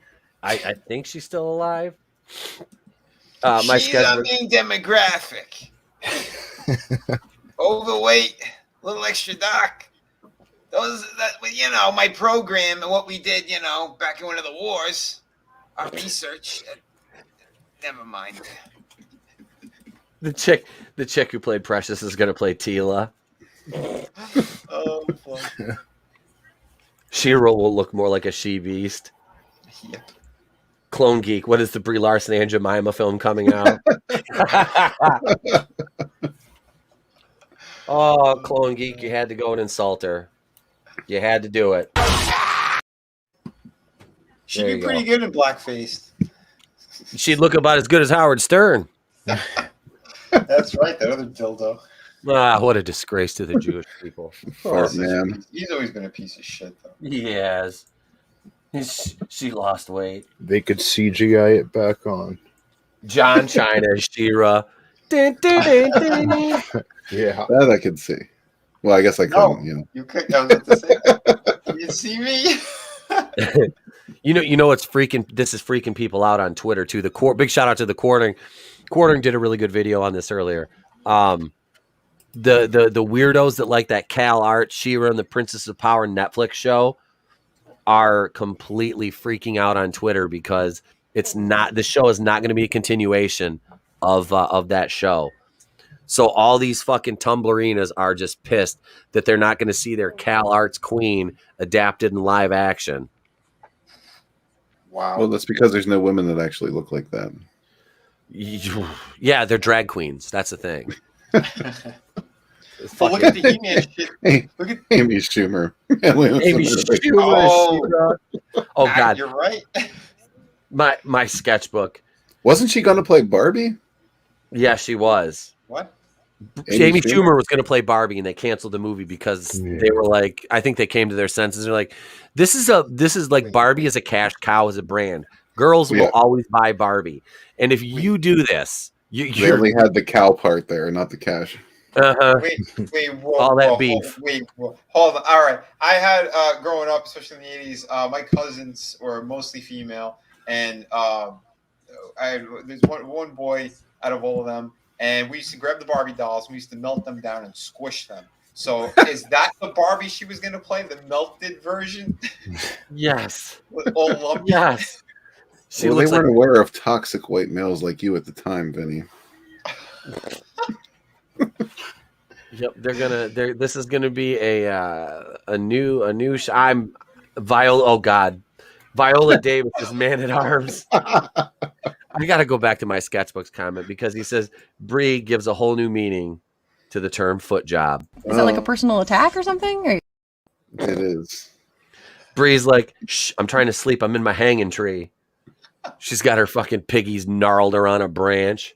Yeah, I've been seeing her pop up a lot on the Twitter lately. She must really need some attention. Right. Oh, my sketchbook says no. Amy was going to play Beer Bee. Okay, I'll check Twitter. Hang on, Parrot Head. So that's our second headline there. And while I pop up this third one here, which is this is a good one. We're going to go across the pond for this. So get ready. Spit spot. Cheerio. Meat and two veg and all that. Jump over here to England, shall we, mates? I'm going Australian again. We're all property of the crown here. The Mary Sue, the Queen, allegedly supports Black Lives Matter. Big if true, I guess. Now let's talk reparations. Wait, so did that say it supposedly? Supports or allegedly? Allegedly. Now let's talk reparations. Let's talk. Get a fucking job and earn your own fucking money, you shitless layabout. Stop fucking popping out kids. Get a job. Let's talk that, you lazy fucks. Tell us how you really feel. Yeah. That's anyone asking for something for nothing. Get a job. Make something. That's right. You know, the Queen's like, Harry used to touch my hairy legs. I used to sit at the pool on Sundays, drinking me tea and eating me crumpets, and Harry would come by and run his hair through the fingers of me legs and say, Meemaw, why don't you shave those things? I'd say, fuck you, boy. You ginger bastard, get out of the sun before you fry. That's why we called him Harry. We called the other one Baldy. He lost his hair at 12. And the one looked like he had teeth like Mr. Eddie did. Yeah, sorry, Walton. I had a moment. Hey, look like Sarah Jessica Parker. I said, why the long face? Geek. Why is the Queen wearing a cake on her head? It does look delicious. It does. Is she going to that famous derby? The Cane Tuck Derby. Pale Rider says, happy birthday, Hookah Vinnie. Oh, thank you, brother. Okay. Glinzer. For the movie, Megan will play herself and Harry will be played by Daniel Kaluuya. We race swap Prince Harry. Oh my god. No, Carrot Top will play him. Perfect. No, they can't have a ginger. All you need is a lot of cocaine. Carrot Top is too juiced out for that role these days anyway. Yeah, he's a monster, ain't he? How does he have any kidneys left? I have no idea. That fucker. What? Go ahead, bro. Megan Rapinoe can play Harry. Rapino. She can rappel off a cliff. I don't want to Like repeat Trump her. said, the one with the purple hair. You see it. Yeah. They're all a bunch of losers. That would have been great if he called her the ugly lesbian with a side shave. I would have fucking loved that. I bet all the toxic masculinity in the world that would have went over well. Oh my God. Let's see here. We've got what do we got now? We got two quick ones for buy or sell. We're almost let's see, what are we here? Almost 2 hours into the show. We haven't even touched the main topics yet. We're fucking on a roll tonight. But it's all good. We're just fucking cruising along, man. Fuck it, have fun. Stop and smell the roses or buy or sell. It's buy or sell. Buy or sell. And if you crackers don't like it, you can go to hell. I'm Cleveland. Buy or sell. It's time for buy or sell. Here we are, ladies and gentlemen. MovieWeb.com. Is Megan Fox officially playing Poison Ivy in the DC Extended Universe? And, I don't care if Megan Fox is playing Poison Ivy. Did you all see the pictures of her last night on the red carpet? Or wherever the fuck she was? No? Nobody saw those? Yes. Oh, my fucking God. And I made a comment on Angus's post on Twitter. He's talking about how hot she was. I was like, it'd be all right if she didn't have those goddamn hammerhead serial killer thumbs. Some things can't be unseen, and even her feet are like perfect, but she's got these fucking serial killer thumbs. Listen, and if you don't know what serial killer thumbs are, Google it. It's a real fucking thing. Yeah, they're like a quarter of the nail. Yeah, it's not a full nail. It's creepy. But you know what? God was like, she's too perfect. I think I did a masterpiece here. Yep. You know what? We need something. Otherwise, she will be an angel and her wings will spurt out. Yep. Nope. Thumbs. Bam. I don't know why she feels the need to get plastic surgery. I don't get it. Like she looked just fine. She's always been gorgeous. I mean, she don't need that shit. She's the one I'd actually pay for. So yeah, I'd buy that. Right? I have no qualms about that, sir. None. I'd buy that for $1. I'd buy that for $1. Wait, here, I'm about to pull up the picture. We'll just show the fucking picture of her. Oh fuck yeah, it's better than this. I mean, she looks hot as Poison Ivy. I mean, I'm not gonna lie. Are we buying or selling Megan Fox here? I'm buying her as Poison Ivy. I'll buy that. I'd buy that for fucking all the dough. I'd put her in a duffel bag. I'd throw her over my shoulder and keep it locked up in my basement. Yes, there she is right there, ladies and gentlemen. Holy shitballs. Yeah, that right there is a grade A certified fucking smoke show. CSI Enhance Quadrant 4 now. Oh my God, yeah, she is a fucking piece of ass. That's grade A, right? That's prime cut. That Veronica Vaughn is one piece of ace. Yes, minus the thumbs. You know what? I don't know. Brian Austin. Is she still married to Brian Austin Green from 90210? I don't think so. I think they broke up. She's mine. Wasn't she banging that Machine Gun Kelly guy or something? Oh, that's right. What the? Okay, dude. I'm weird. He is a. I don't even know how. Oh my God. Okay, so I hadn't watched Monday Night Raw in like a year or so. And I turn on Raw, and he's coming. Wasn't he? Who the fuck was he? He was. I don't know what the fuck he was doing. If he was just rapping or something. But he's on set on like I see like the thing. It's like Machine Gun Kelly, and I'm like, what is this little fucking puto doing on here? I'm like, get the. I just turned it off. I'm like, I'll go watch The Bachelor. Fuck that. Like, watch this fucking idiot. That bitch couldn't lift the machine gun. His legs would snap under the weight. My sketchbook says she is engaged to Machine Gun Kelly. Jesus Christ. Well, yeah. Maybe he's got a big dick. Who knows? He's skinny as fuck. He probably does, dude. Motherfucker's probably hung like a fucking stallion. The soy boys just started eating steaks again after that photo. If they didn't, they better. I'm telling you. That is some fucking great. So, yeah, I mean, I'm taking it. We'll all buy her as Poison Ivy. Yeah, like I said, man. I'm starting up the van. Let's go kidnap her. Yeah, does she take IOUs? I tried to slide my credit card last time. She didn't give me any stamps. I owed her right in the tuchus. Here's number 2, and this one's really funny because we're talking about another absolutely gorgeous woman, Haley Atwell.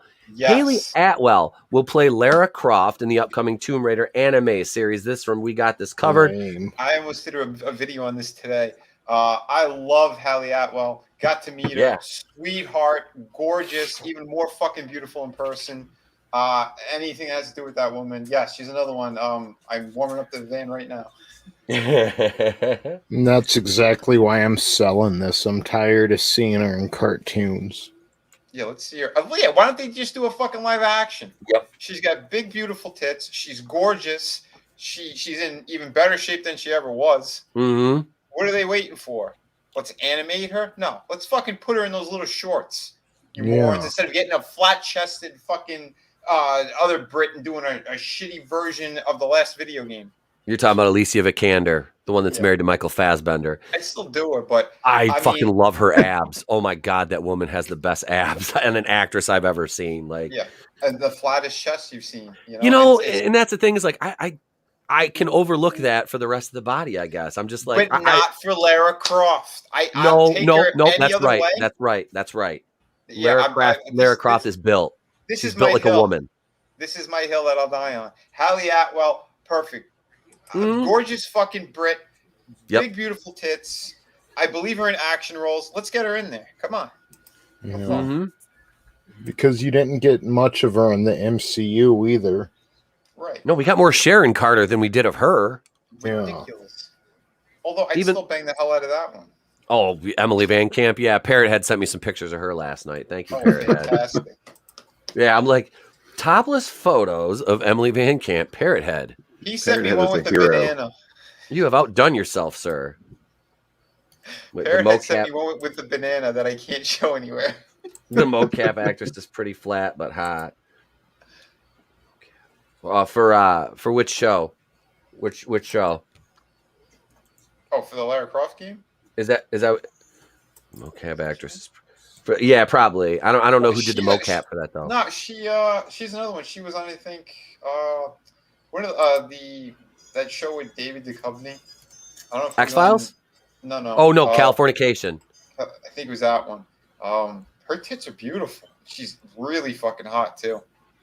I'm okay with the one who played her in the last couple of video games. Sofia Vergara should be the villainess in the next Tomb Raider movie, says Glinzer. Oh my god. Yeah, I agree, man. Let's just have a big titty fight. We can make Tomb Raider great again. Yes, we could. Has anybody made the porn parody Womb Raider yet? I don't know.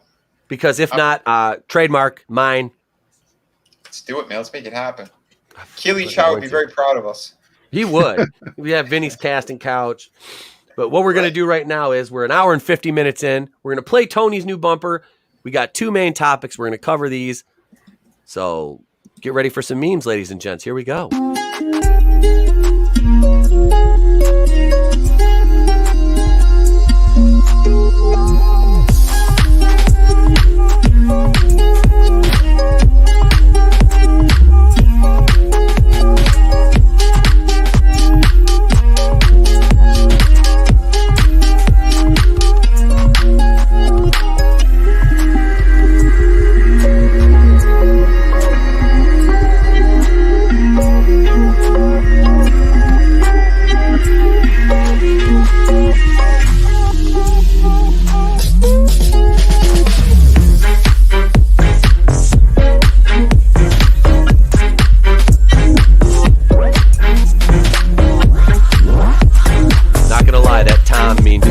Oh, goddamn you.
That George W. Bush one was great. And the torpedoes one and the Tor Children, that one, I read that. I'm like, wait a minute. Those were quality memes, sir. Those were quality fucking memes. Thank you. Well done. Parrot Head said I'm out of luck. It's already a porn. Fuck me. Womb Raider exists. 2003 B movie. God, son of a. Well, I'll make the sequel then. Great Balls of Fire. That's just about what it was, Adam. That's just about what it was and what they were. Here we are, ladies and gentlemen. Our first main topic of the evening. This might be a new show record. We are 1 hour and 53 minutes in, and we are now bridging our first topic. Here we go. Oh, here's McQueen, Phoebe Waller, L337. Ooh, sorry, guys. I stepped away for a second.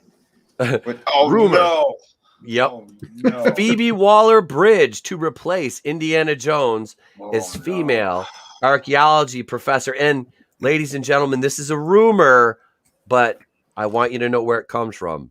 Wait, don't pin this shit on me.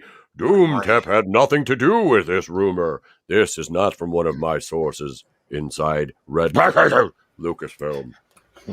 I'm right here. I'm the one who told you. You forgot. Harrison, Listen, I was stoned.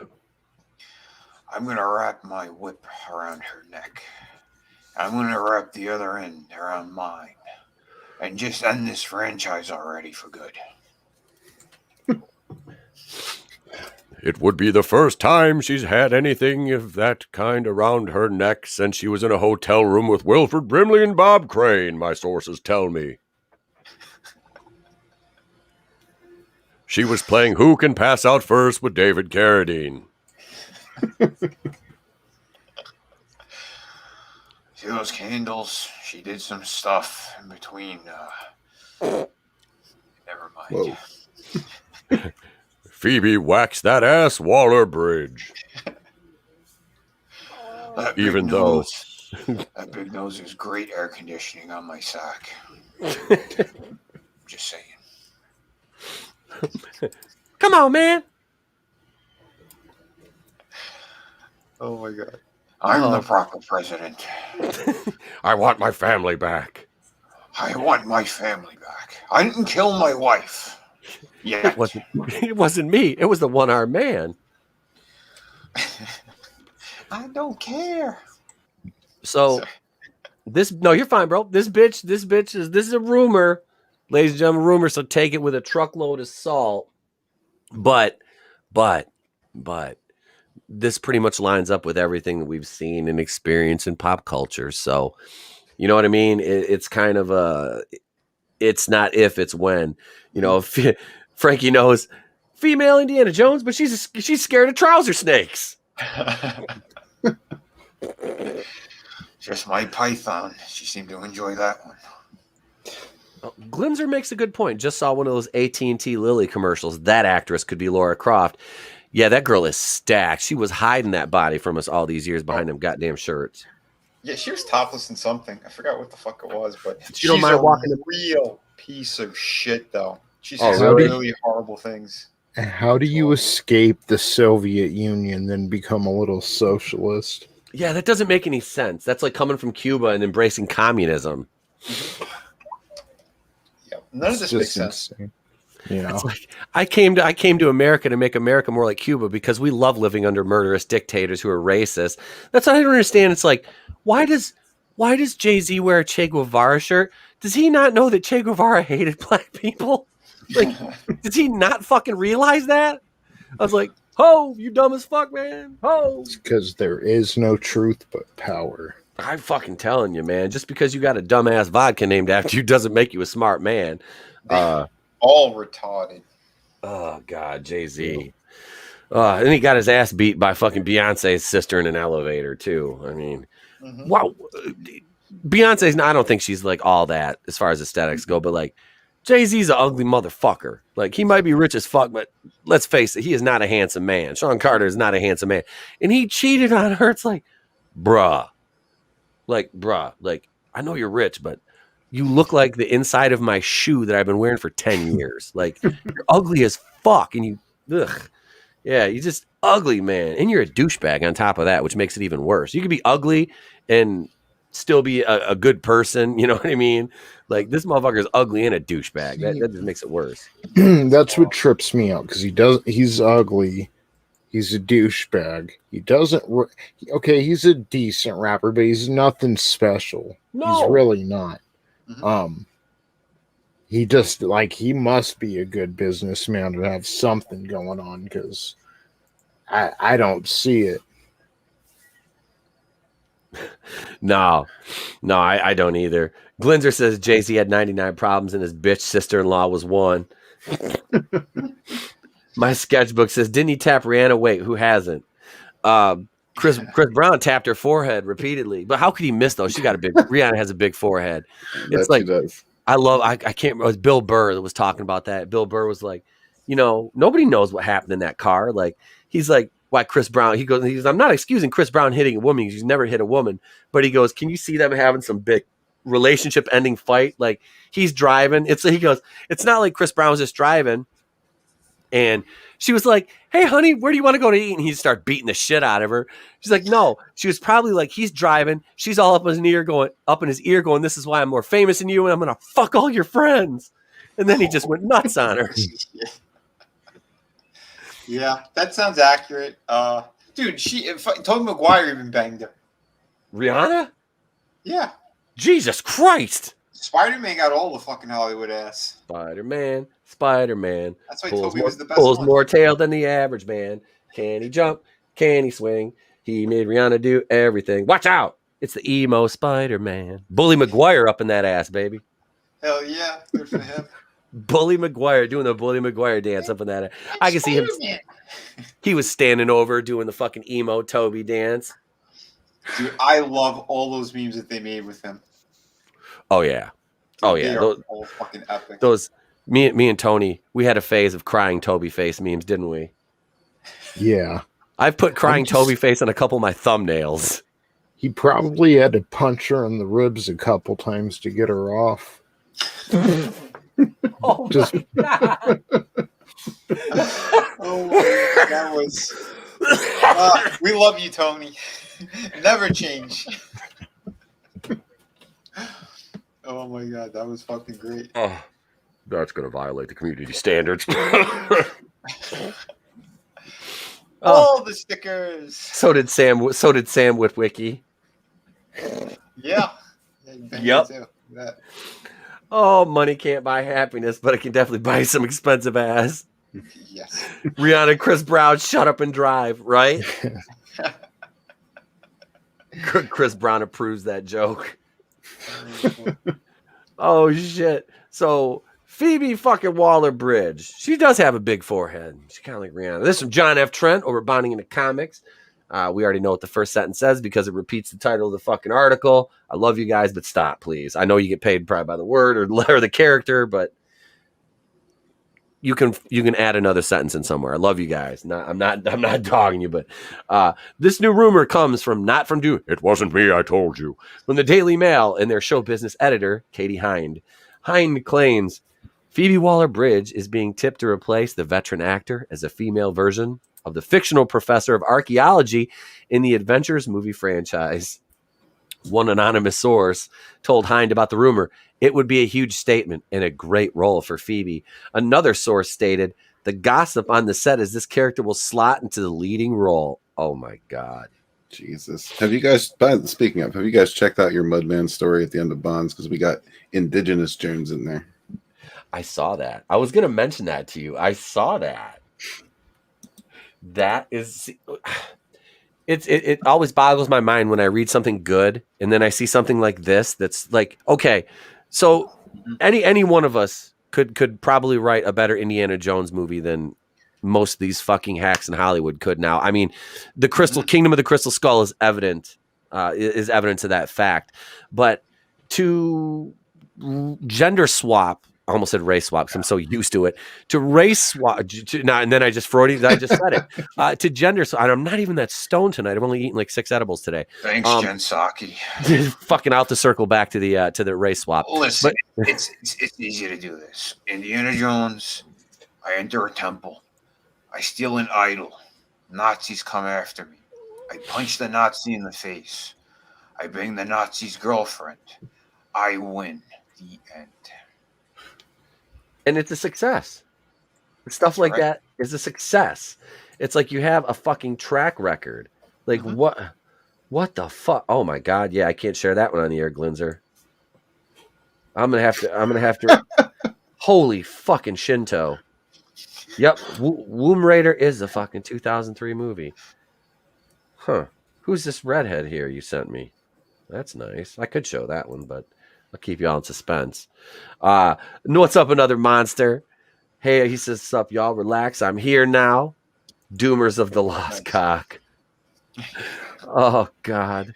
Listen, on set, that's all she did. She was just gargling it.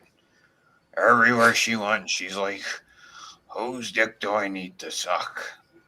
And I was like, mine's right here. But she was going down on Kathleen Kennedy's tremendous dick. It was horrifying, but she got the lead role. This won't work. What are they going to title it? Indiana Jones? His colleague? Frankie, I have no idea, bro, but you just came up with a better title than they could, obviously. These people are fucking... It's Indiana Jones and the horse face Brit. Oh, God. Indiana Jones rides a horse. Again, is this not it's not an Indiana Jones porn parody where it's fucking Sarah Jessica Parker, is it? Did you see that bitch? She's got a long face, too. Oh, Matthew Broderick feeds her carrots in the pasture at night. He's better go start putting a blanket on her back. It's getting cold out now.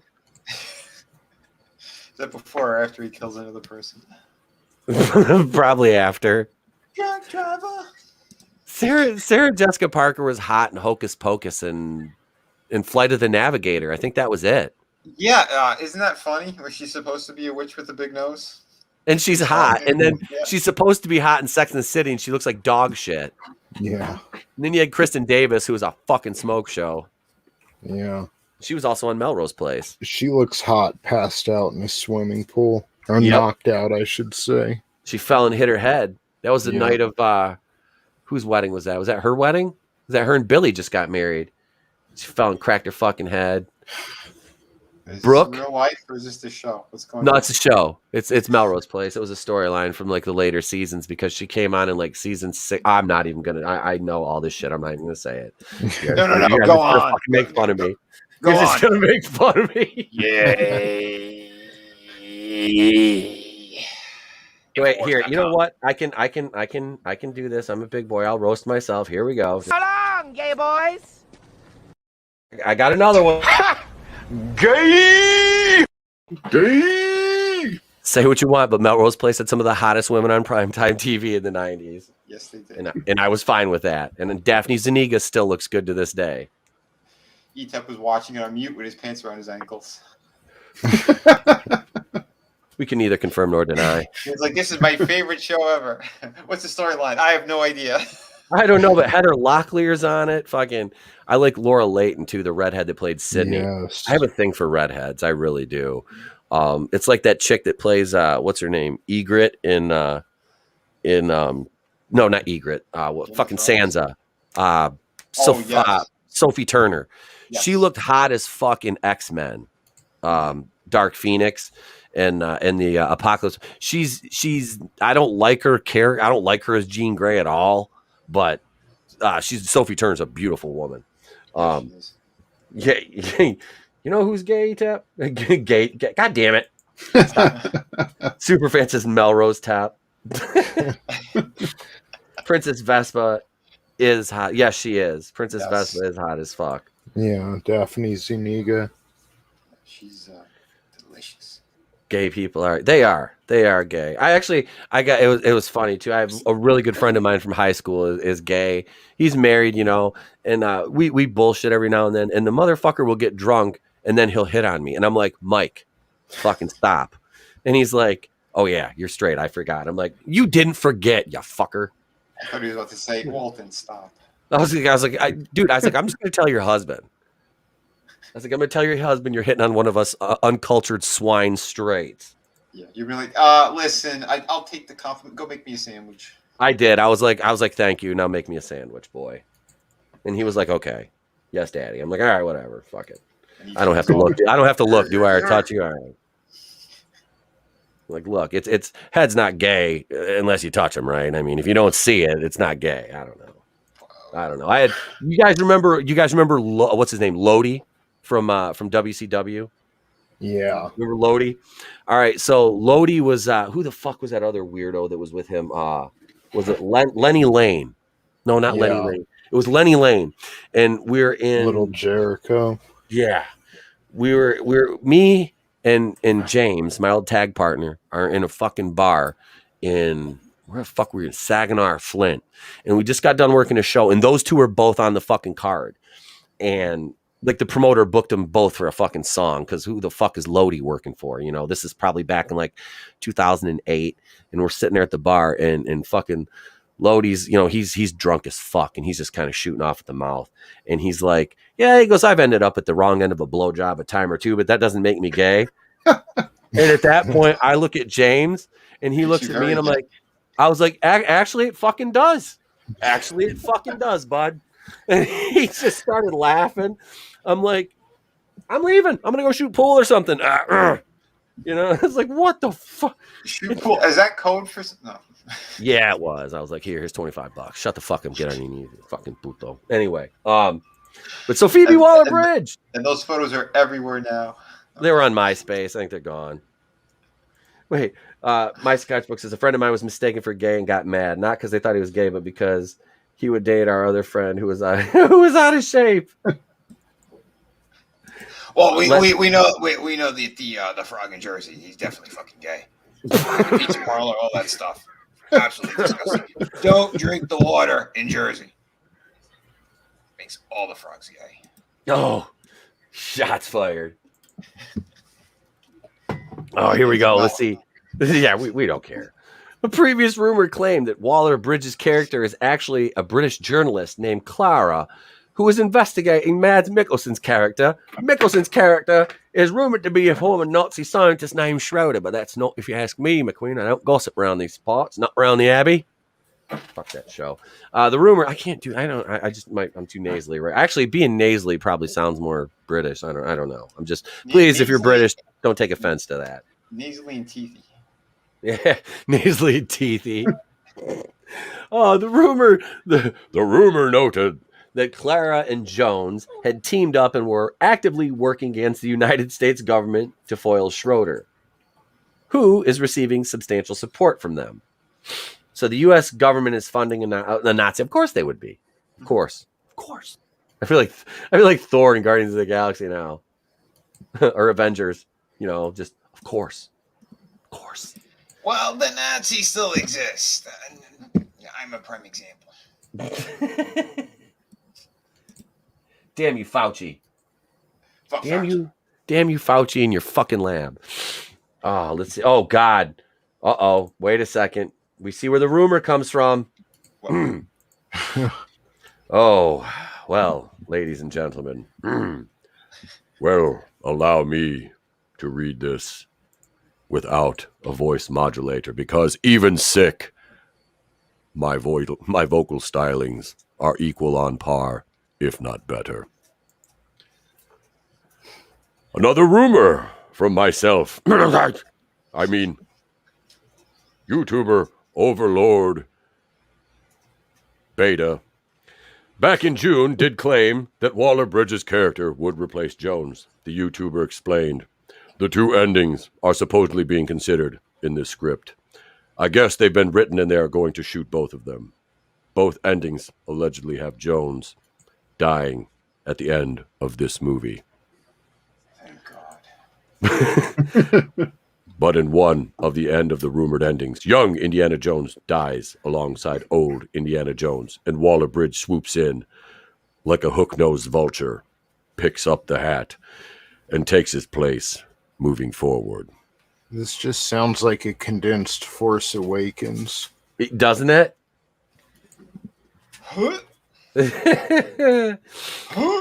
Hey, kids. Hey, kids, do you want to see Harrison Ford get screwed over in 2 franchises? Yeah. What happened? I shot my scene already. God damn it. I put a gun in my mouth. This is the ghost of Harrison Ford speaking. 10 weed and some edibles. God damn you guys. At this point, you could just bring Sam Winwicki in there. Sam Woodwicki. Oh, God. So, in May, the Illuminati claim Mads Mikkelsen is playing the villain of the film, who's a Nazi scientist enlisted into NASA by the United States government to work on the space agency's moon landing initiative.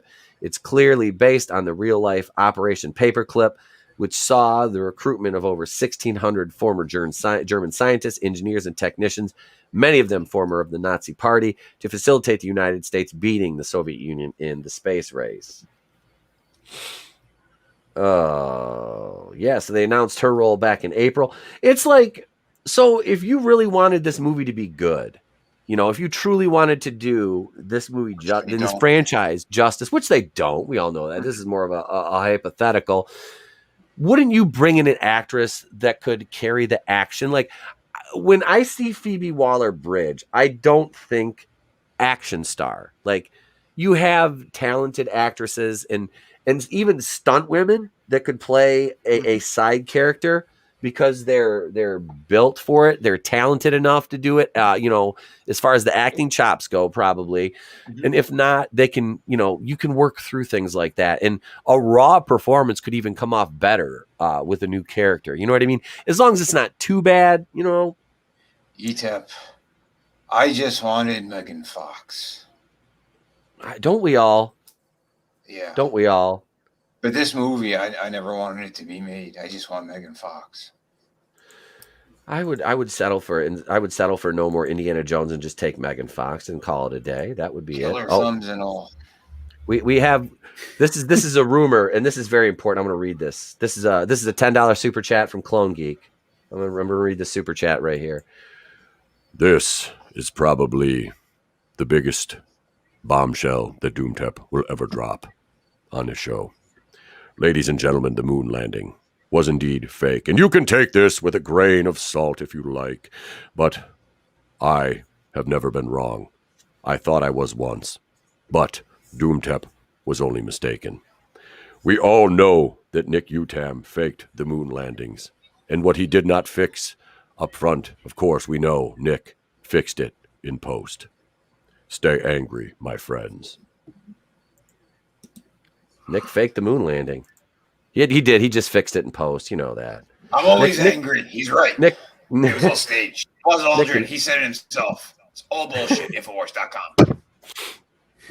Grandpa Buzz, did you poop in the fucking chair again? The moon landing's fake, you kids. They shot it in Santa Clara. I shot it yesterday. Glinzer says Indiana Jones is a trilogy. The end. I'd be perfectly happy with that. Nelson the Gentleman says Paperclip is loosely what Captain America and the Winter Soldier is based on. That's what I thought. That's the best MCU movie to me right there is Captain America and the Winter Soldier. Yeah, that's definitely. Yeah, that's my favorite. That's we could use another moon landing on Hollywood. Yeah, Brutal Morningwood. You're absolutely right. You're absolutely right. If we landed the moon on Hollywood, you know, I really don't think we'd be missing out on anything. So Waller-Bridge is, you know, the film's director James Mangold, who proved himself to be kind of a bitch anyway, because he got criticized, remember, and he started freaking out. I'm thrilled to be starting a new adventure, collaborating with a dream team of all-time great filmmakers. He added, Steven, Harrison, Kathy, Frank, and John are all artistic heroes of mine. Well, we know one who has no artistic ability or creativity or talent whatsoever. And I've got her name highlighted. And you know what I'll do? Just because I don't think I can be any more clear about it. It's right here. Kathy. Yeah, that one too. Where'd it go again? Kathy. Right, yeah. Yeah. Right, yeah, Kathy. Stupid bitch.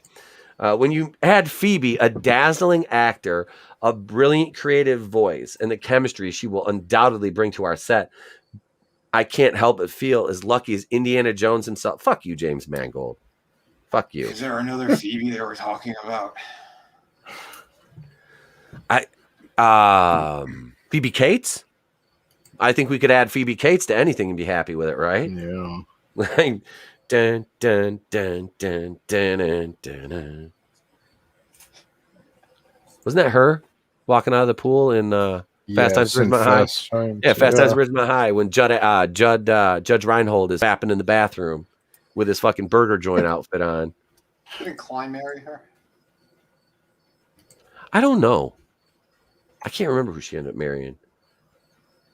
I don't know. I can't remember. But we're talking more about this hag. Yeah, here's a SJW bot right here, L337, the toaster that Lando was fucking. I mean, and now, it's been basically retconned that the Millennium Falcon is her consciousness, and I don't buy that. Look at him. Did they use it anywhere? Because I don't think they did, and I don't think it matters. No. Look at this. Oh, yeah, this is the refrigerator scene. Oh, my God. Yeah, refrigerators can withstand a nuclear blast. You know what I can't stand? That they tried to put a Band-Aid on this by saying, well, the refrigerator was actually a nod to Back to the Future because that was the original time machine. I don't give a fuck if it was or it wasn't. Yeah. That scene was retarded. Same with the monkey swinging in the fucking and the trees and the ants that ate the guy in like 3 seconds. Ugh. And then the giant spaceship that fucking flew out of the temple. What kind of horse shit of a movie was that? You put fucking aliens in Indiana Jones. What the actual fuck? Yeah. Like that doesn't track with me at all. Like that's shite. That's shite, ladies and gentlemen. And this is all because George Lucas got jealous of a masterful script that was written by Frank Darabont. And he threw it out the window, and they got rid of Darabont, and they fucking brought in someone else, and they just destroyed it. Frank Darabont has gotten screwed over more. Walking Dead. Well, he just won that lawsuit, I heard. Good for him. Fuck yeah, that's gonna bring him. That's gonna bring him a couple $100 million. I think it's some astronomical amount of money. And good for him. Good for him. Yeah, Kevin Kline married Phoebe Cates. Yeah. Well, hey. I'm ready. Oh my goodness, you ready for your cameo, sir? Yep. Hang on a second, buddy. Let me change the background here. Trey's here. Oh, awesome. You feeling better? We'll say hi to. How you feeling, buddy? Good. Yeah? Okay, hang on. Daddy's trying to adjust this. Don't. Stop moving me on, boy. Dada. Hi, you little bagger. Daddy. Knock it off, boy. Listen, Cade.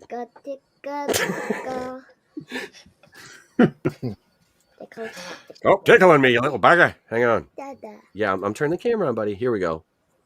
There you go. Trey. Say hi. Hey. What's up, buddy? Hang on. Here, you can put the headphones on for a minute. Yay. Careful, they're going to fall apart. There's duct tape everywhere. Okay. Hi. Hey, buddy. Thank you for the great birthday wishes. You're welcome. You're awesome, pal. You like them? Yeah, it was hilarious and sweet. I loved it. I did the beans, meat. I did the nerdy. He's naming all our pets. Oh, and Beans got me really good right in the hit because he just literally scratched me right in the hit. Oh, there's the hook on the stage. Say hi to Red and Tony. Hi, Red and Tony. What's up, buddy? Trey.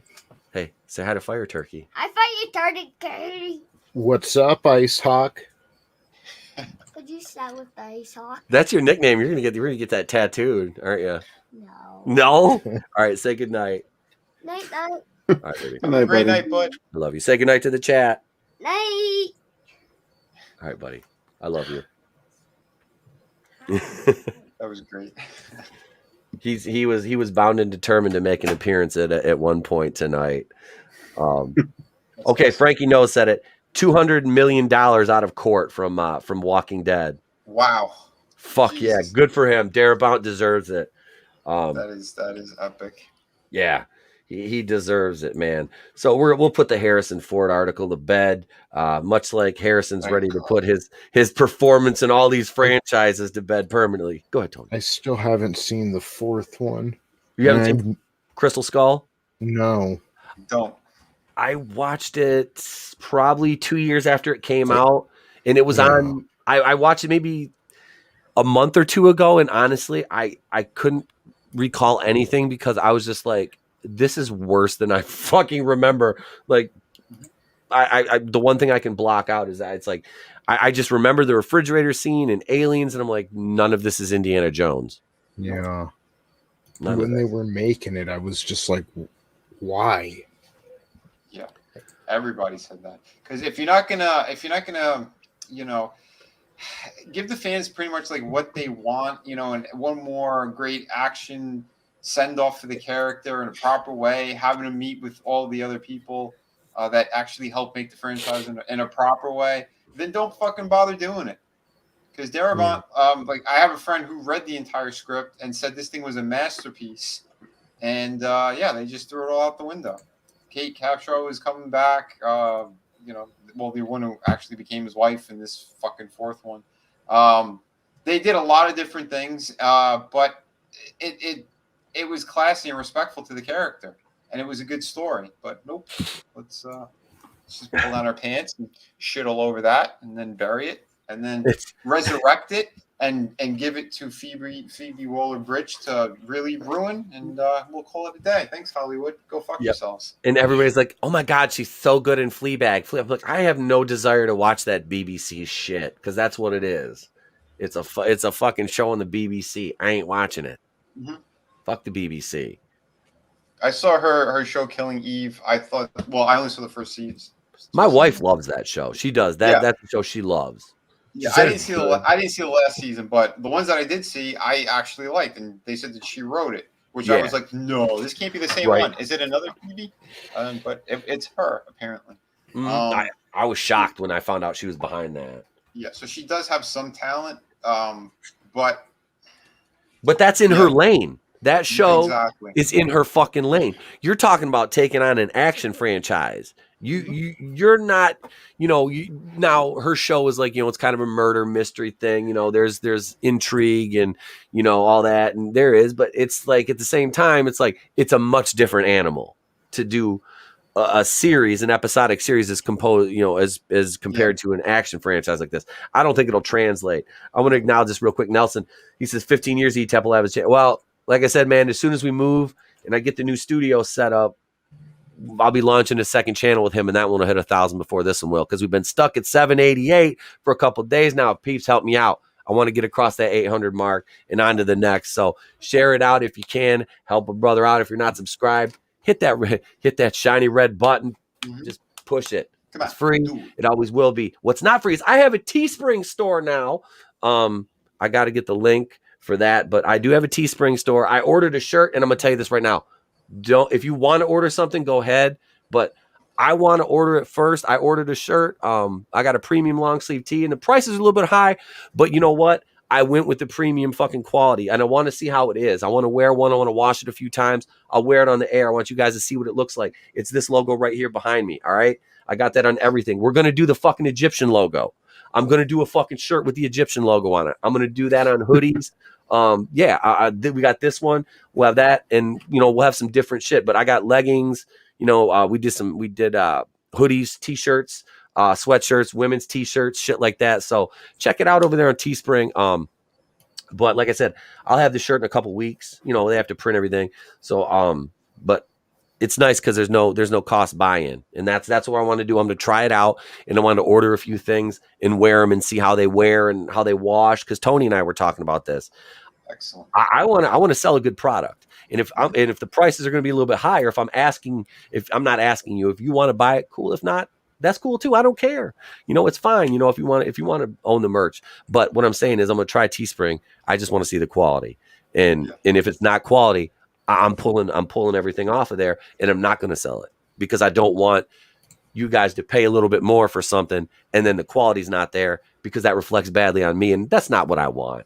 I'm not out to make a living off anybody. I'm I'm out to make money off the people up top that have the money. You know, not the people that I'm on the level with. right. You know, that's not where it's at. That's not where it's at. So 24/7. And speaking of which, Red and I, we heard of another one that might actually work. We'll talk about it afterwards. But all right, yeah, we'll discuss that afterwards. But there's something else that might actually work even better than that. Okay, we got our last article here, and it's fun because we get to take another shot at fucking Shang-Chi. And who doesn't want to take another shot at Marvel's Bruce Lee? I'd rather Marvel use Bruce Leroy in a movie than Shang-Chi. But here it is right here, bounding into comics. Shang-Chi tops box office with $35.7 million haul. Currently sits as second worst grossing MCU film. I mean, let's see. Yeah, that scene was fucking ridiculous with the necklaces. I didn't see Remember it. that? Tony saw it. Tony knows what I'm talking about with the fucking pendants on the fucking the water map. Yes. How did that little fucking thing? There are so many questions I have about that movie. Here we go, right here. Let's see. This is weekend comparisons between that and Black Widow. I'm looking for I was hoping they would show a chart of some kind. So it needs to make 375 million globally to break even. Wow, that's just to break not even. gonna happen. No. Nope. Let's see. Shang-Chi will need to earn another 31 million to top Captain America: The First Avenger. In order to beat Black Widow's domestic gross, it need 37.4 million more. Okay, so Marvel sits at the second worst MCU film based on domestic gross. The only film it beats is The Incredible Hulk, which had a total domestic gross of 134.8 million. So Shang, It Burns When I Pee is still sitting low, and these fuckers are still circle jerking on Twitter, and acting like this movie's some fucking transcendent success. It's not. Hail Jay Lee, welcome brother, welcome. Yeah, welcome man. Be sure to smack that like button. Let's see. Great avatar as well. Jackie Chan. That's the Asian superhero I want to see like this. Yeah. This whole glass ceiling shattering fucking narrative with this movie, it's like if you're trying to build up, an underrepresented group, you don't think you would want to poo-poo on the efforts of those that came before you that laid the foundation for which you now stand on. That's all I know how to do. It's fucking. It's sad, and it's disheartening for people who want to get into this profession. It's like, because this is what you have to do, Gatekeepers. And whose glass ceiling is it? It's Marvel's and Disney's. They're the ones that went 20-something movies without an Asian lead, but they have them all over Hollywood. If you look, there are other companies, and I'm sure Disney as a whole has some movies with Asian leads. So it's like, it's Marvel. And I'm not even saying that's an issue. I don't know. It's like the only glass ceiling you're breaking through is theirs. So I don't know if they deserve praise for that. Yeah, I don't think they do. I don't think so. I don't think so at all, man. They don't deserve praise for much. No. Draven, what's up, brother? Man, I missed you this weekend, dude. I'm so sorry. I'm apologizing for being sick and shit. I felt bad though, because I want to meet this dude. I want to meet him and Nick and hang out with the bullshitters and meet Justin Proper and everybody. And hang out with Adam. And I fucking got, I get the flu. On fucking Thursday night, I get sick. I come home. Flu doesn't exist anymore, you big liar. Like I said, I wanted to blame. I was going to come on the air tonight. I wasn't going to say anything to you guys, and I was going to joke around and say I got the fucking jab. I was going to joke around and be like, I got sick, and I decided to pray at the altar of Fauci, my candles, and the Fauci candles spoke to me, and they said you should get the jab, and I went and got the jab, but I couldn't even do it. I couldn't do it with a straight face. I couldn't do it. I wanted to. I was like, I did. I am feeling better, Draven. Yeah, everything is leaving me now, so it's a lot of fun. I've had to mute the mic quite a few times. I think I forgot once or twice, so I apologize for that. It's terribly unprofessional, but I By apologize. the way, Uh-oh. share screen. Ah! They're back in stock, everyone. Go to drdeath.com and pray the death away. Pray as hard as you can. You're still gonna die, but we're gonna make a lot of profit before you go. So get your jabs, get your candles, complimentary candles, whatever jab you get. Thank See, you very this much. this candle smells like Diane Feinstein's vagina. Oh my god, that's fucking awesome. And the Pelosi puss. and what's her name? Fucking Gwyneth Paltrow. It's got a hint of Gwyneth Paltrow. What? Sweat and shame. That's also Jen Psaki. Oh god, Brutal Morningwood says Obi-Wan Fauci ghost appears to ETEP. Get the jab, dude. Obi-Wan. The Pope from of poop. Wuhan. Obi-Wan from Wuhan. The big Fauch. The big Fauch-bowski. That's it. There is no Lord and Savior. There's only the Fauch. Pray. Next time I do a wedding, I need to have a couple of these Fauci candles made and make the ushers hold Fauci candles. They are made. Go to drdeath.com, you son of a bitch.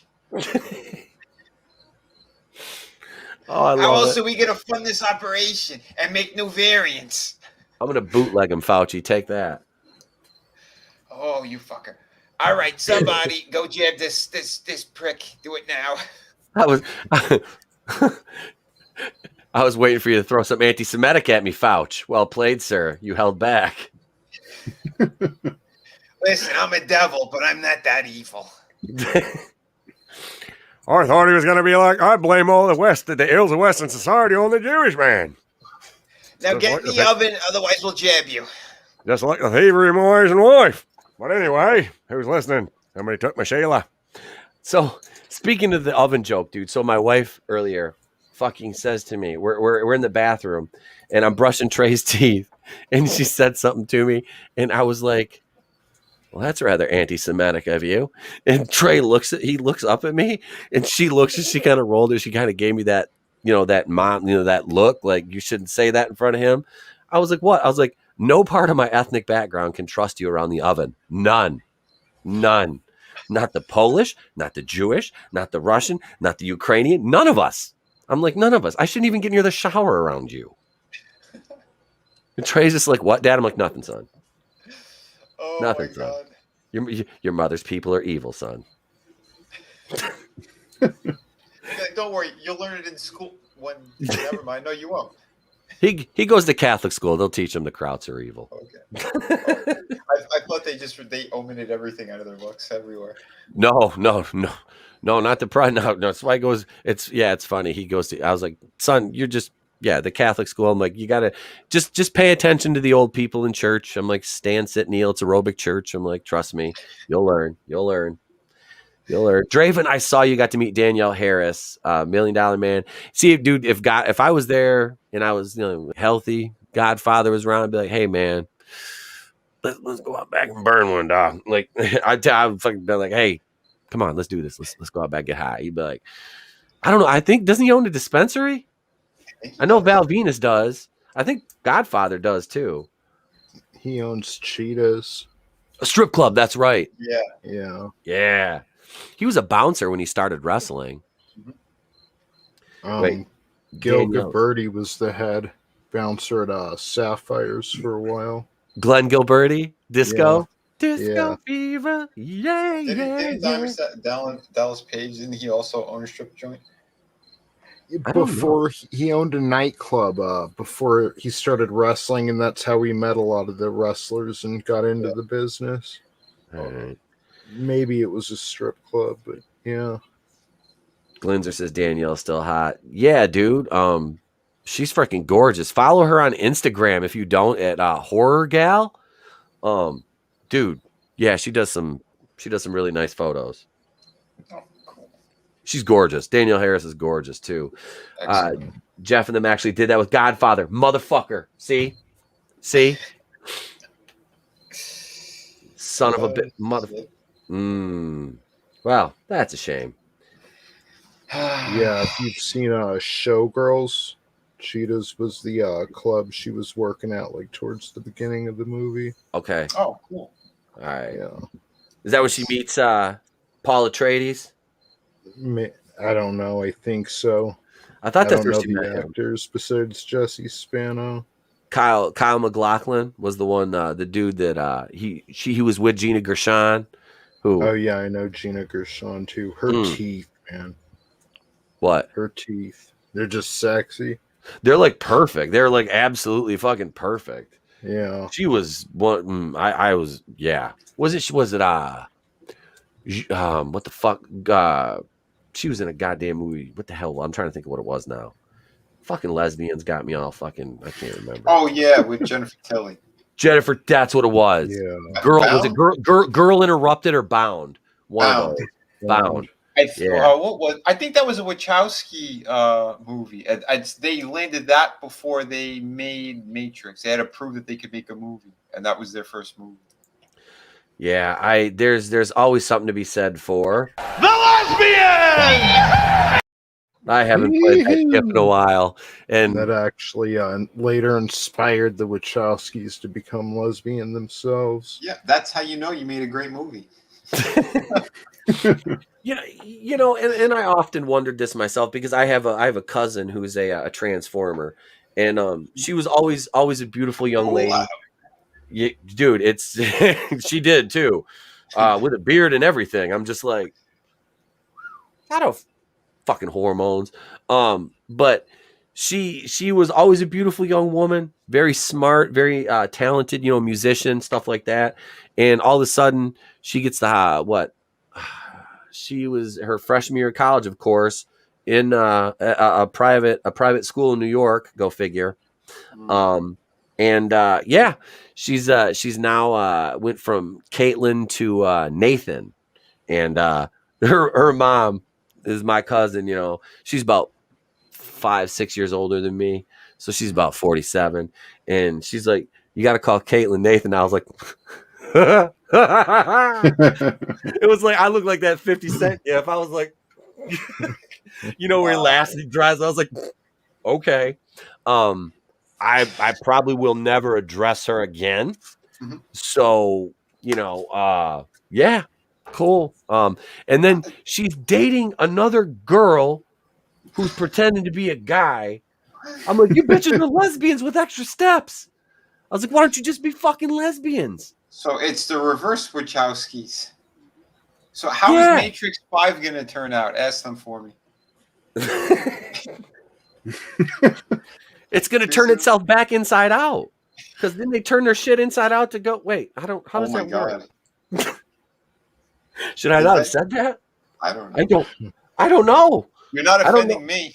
I fuck them. I mean, they're still what are they pretending to be women now? Is that what it is? The Wachowski brothers? Because they were brothers. Money. They could afford their operations.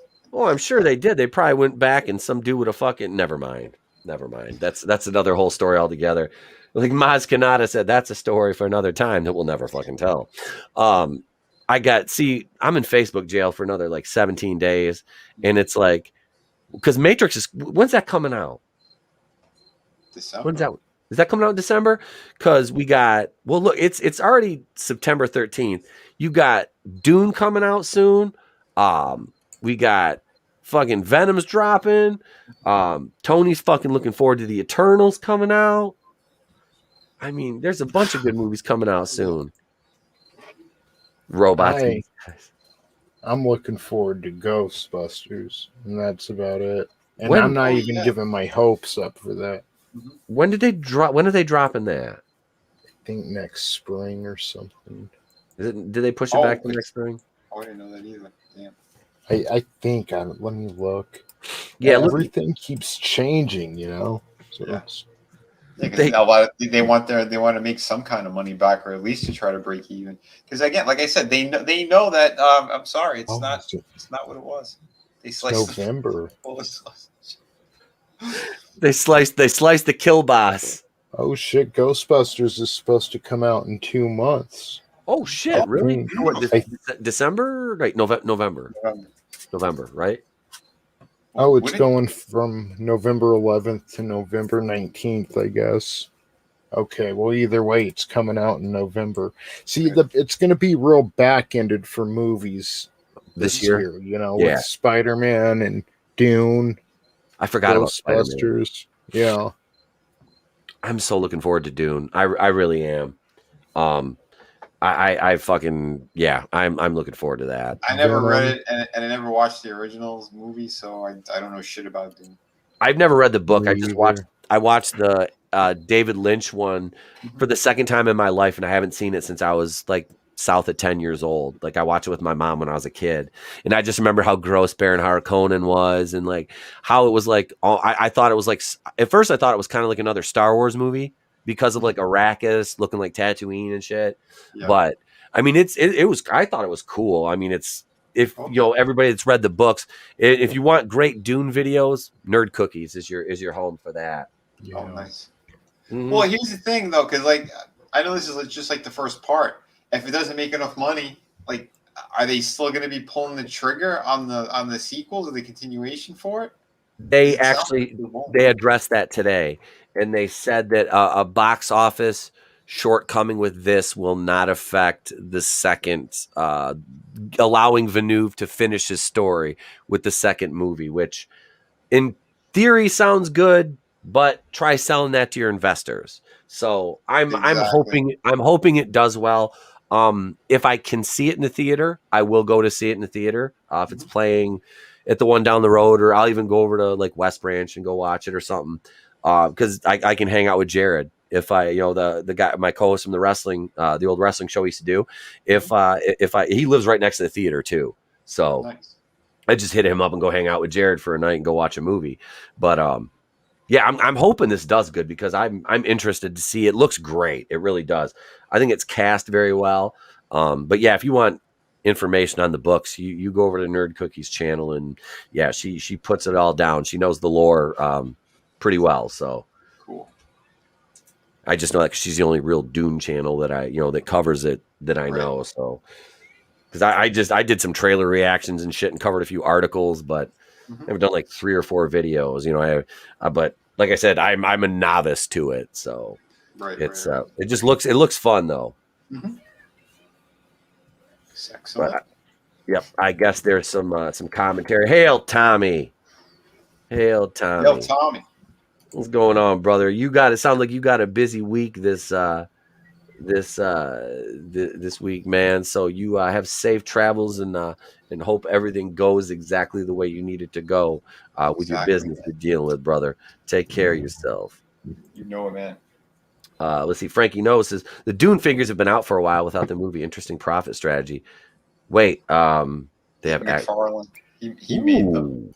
Ooh, I just want to take a look at them. I'm kind of interested to see how they look. Well, the big guy, what's his name? You talking about Jason Momoa? He's played Duncan, Idaho. They made him. But there's the one like in the big fat suit. Baron Harkonnen. Yeah, the dude from Pirates is playing him. And in Thor, what the fuck is his name? The scientist. He's Skarsgård. The original. Or Alexander. Alexander Skarsgård, isn't it? Is that his name? No. There's Stellan, Alexander. I think it's Stellan. Okay. The father, yeah. He's playing him, and like, because we've seen it too in the stores. It's a massive figure. That thing is fucking huge, and he like floats. Oh, that's fucking awesome. Yeah, he's like some kind of stick or whatever. I didn't pick it up, but I saw it in the stores, and I was like, dude, this is insane. But yeah, it's been out for a long time. Those figures. My brother is right. Like, who would buy them if they don't know what the fuck they are? You know? Is it because it was delayed? I think the movie was delayed, so like, hasn't that been happening with action figures? Because a lot of spoilers for the Eternals drop because of that. Yeah, they can't stop the production of all aspects of the movie. They had all this stuff lined up for the original release dates and stuff. Yeah, so the toy distribution sticks to the original schedule. The toy distribution doesn't give a fuck about the movie release. Yeah. You know, because the toy Well, companies are like, we got to get this shit out and sell it. Right. Well, when I was working there, like there was a few things that they had to hold for a little bit, but yeah, I guess if it's over a year, yeah, they're just gonna fucking release it. Yeah, we've never dealt with anything like we're dealing with now with these delays. Like you said, man, these movies a lot have been pushed back a full. Like, look at Black Widow. That was in the can for what? 2 years.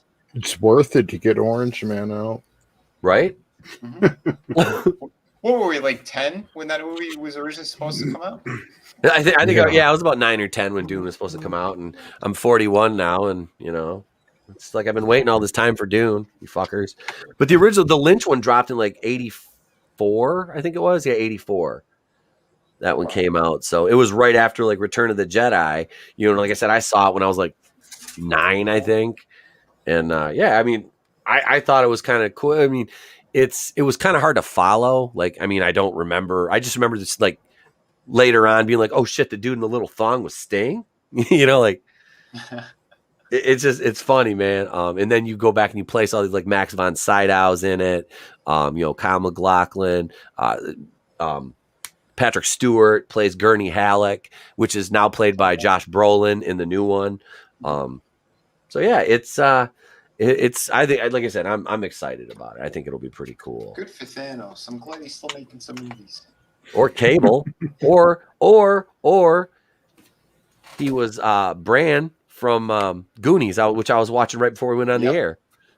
Goonies was on, so I fucking love watch that movie. again. It's been a while since I've seen it. God, I got to go to the theater, and I'll wrap. I know we've been going for almost 3 hours, and this chat is fucking still on fire. You guys are dope as fuck. You're still here after 2 hours and 49 minutes. You know it. Thank you all.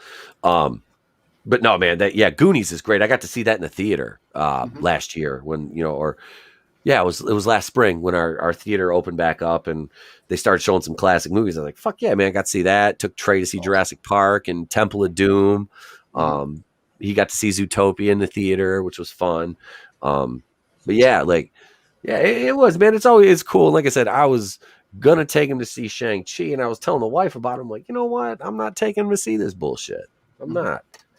Fuck this movie. You know, I was like, I went and I got my popcorn and my soda and my ticket, and I spent $15 That's what I spent on everything. You know, that's a large soda and a large popcorn in one ticket, and one adult ticket, $15. Most theaters you go to, a ticket alone is like what, $16-17? Yeah.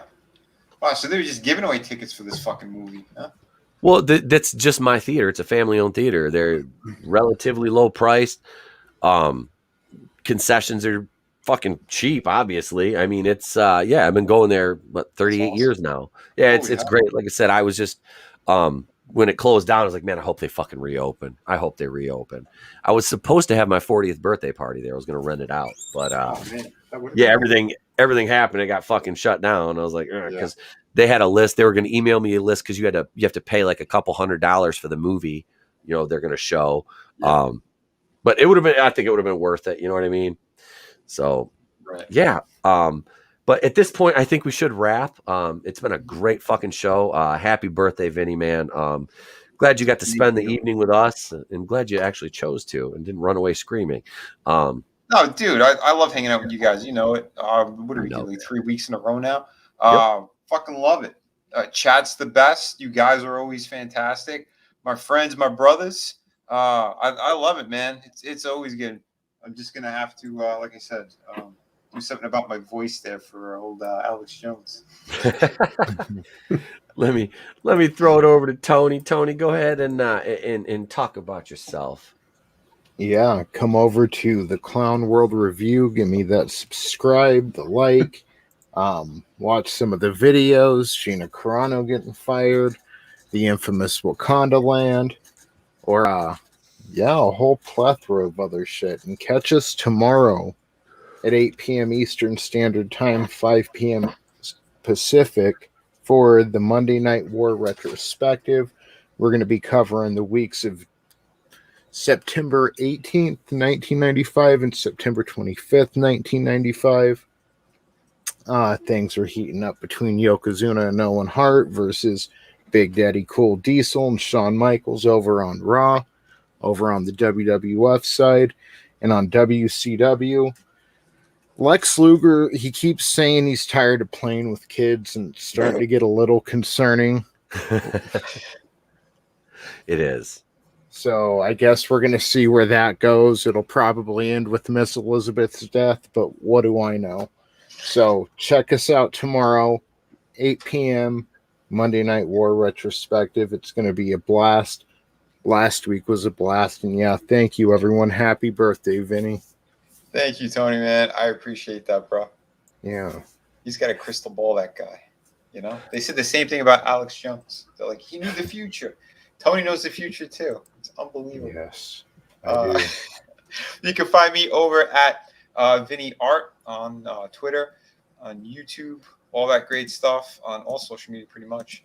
I'm sharing screen right now as well. Yes. So the Shadow of the Kraken, we're getting some more work done on this epic pirate tale. It's going to have everything you need in there. Action, adventure, ship battles, beautiful women, betrayal, you name it, it's in there. The beautiful parrot. Red loves the parrot. Just tremendous, tremendous parrot. Yeah, it's fucking amazing. So if you guys haven't yet checked it out, please do support it if you can. Like I said, I'm working my tail off on it, and you guys are going to get one hell of a beautiful, amazing, fun, crazy story. Like I said, there's some supernatural elements that happen in this as well, but I try to ground everything in a pretty good way. If you guys have picked up my other books, you'll see the type of storytelling that I do. Very cinematic, and the approach and everything that I pretty much work on. Along with my brother Frank, who's also the writer of Through the Woods. We crafted some beautiful projects. So if you'd like, you can still back those as well. Those ship immediately. Hardcover book, 100 pages. We have City of Venus. That is like, it's loaded with hot women in there. Post-apocalyptic world. It's another crazy, awesome story. If you're into that type of stuff, I think you'll enjoy it. And the art books as well, 52 pages each. So check out all that great stuff. And yeah, I think we'll all be hanging out tomorrow night as well. Yes, sir. Correct. So we're gonna have some fun with the wrestling stuff. And what else? Absolutely. Yes. My live streams, they're usually on Fridays and Sundays. So check those out as well. And watch hours, subscriptions, all that great stuff. Super duper appreciated. And if you want to give me a birthday gift, you can even do that. Just click over onto subscribe and back your guinea friend here. Do it for me. Don't do it for the Fouch. Do it for Vinny. Oh God, I love it. I love it. Thank you, man. I appreciate you, brother, being part of the show. Being here on your birthday, man. Back Shadow with a Crack and subscribe to this man. He's a motherfucking creative genius, just like our other brother here, the assistant regional manager, the Red Gaze, who's officially known as the Murmur King. What up? What up? Yeah, Red Gaze on YouTube, at the Red Gaze on Twitter, sunsworn.com for all your epic space fantasy needs. Go check it out. But today is Vinny's birthday, and I propose you give yourself a gift. Give yourself several gifts. Back Shadow of the Kraken, Through the Woods, City of Venus. They're all available right now on Indiegogo. Check it out. And happy birthday, my brother. Vinny has been a brother, a great friend for several years now. This man's the real deal. He delivers. He's got a good attitude. He's just a real dude, and that's what I appreciate around this sphere of fucking fakes. Exactly. Fuck all them. We gotta stay genuine. We gotta be real. So I don't give a shit. The frogs are fucking gay. All right. Fuck them. We're like one frog. Fauci's a fake.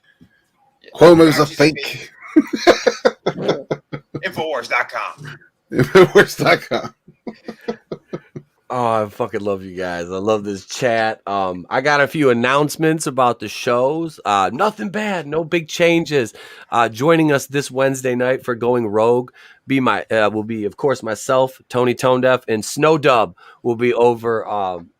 I'm sure we'll be dropping some tea. I'm sure we'll be discussing a few things. Maybe that fucking fat sack of soy-filled shit cocksucker that fucking wants to run his mouth and run people in the community down to try to build up his own clout when he's already called himself a soy-filled cuck on a stream at the demand of somebody else because he's bitch made.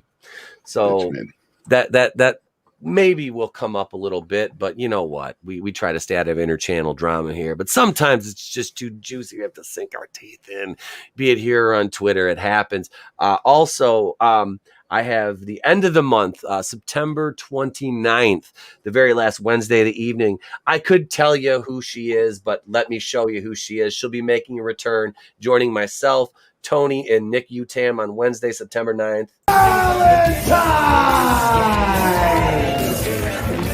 For a ride.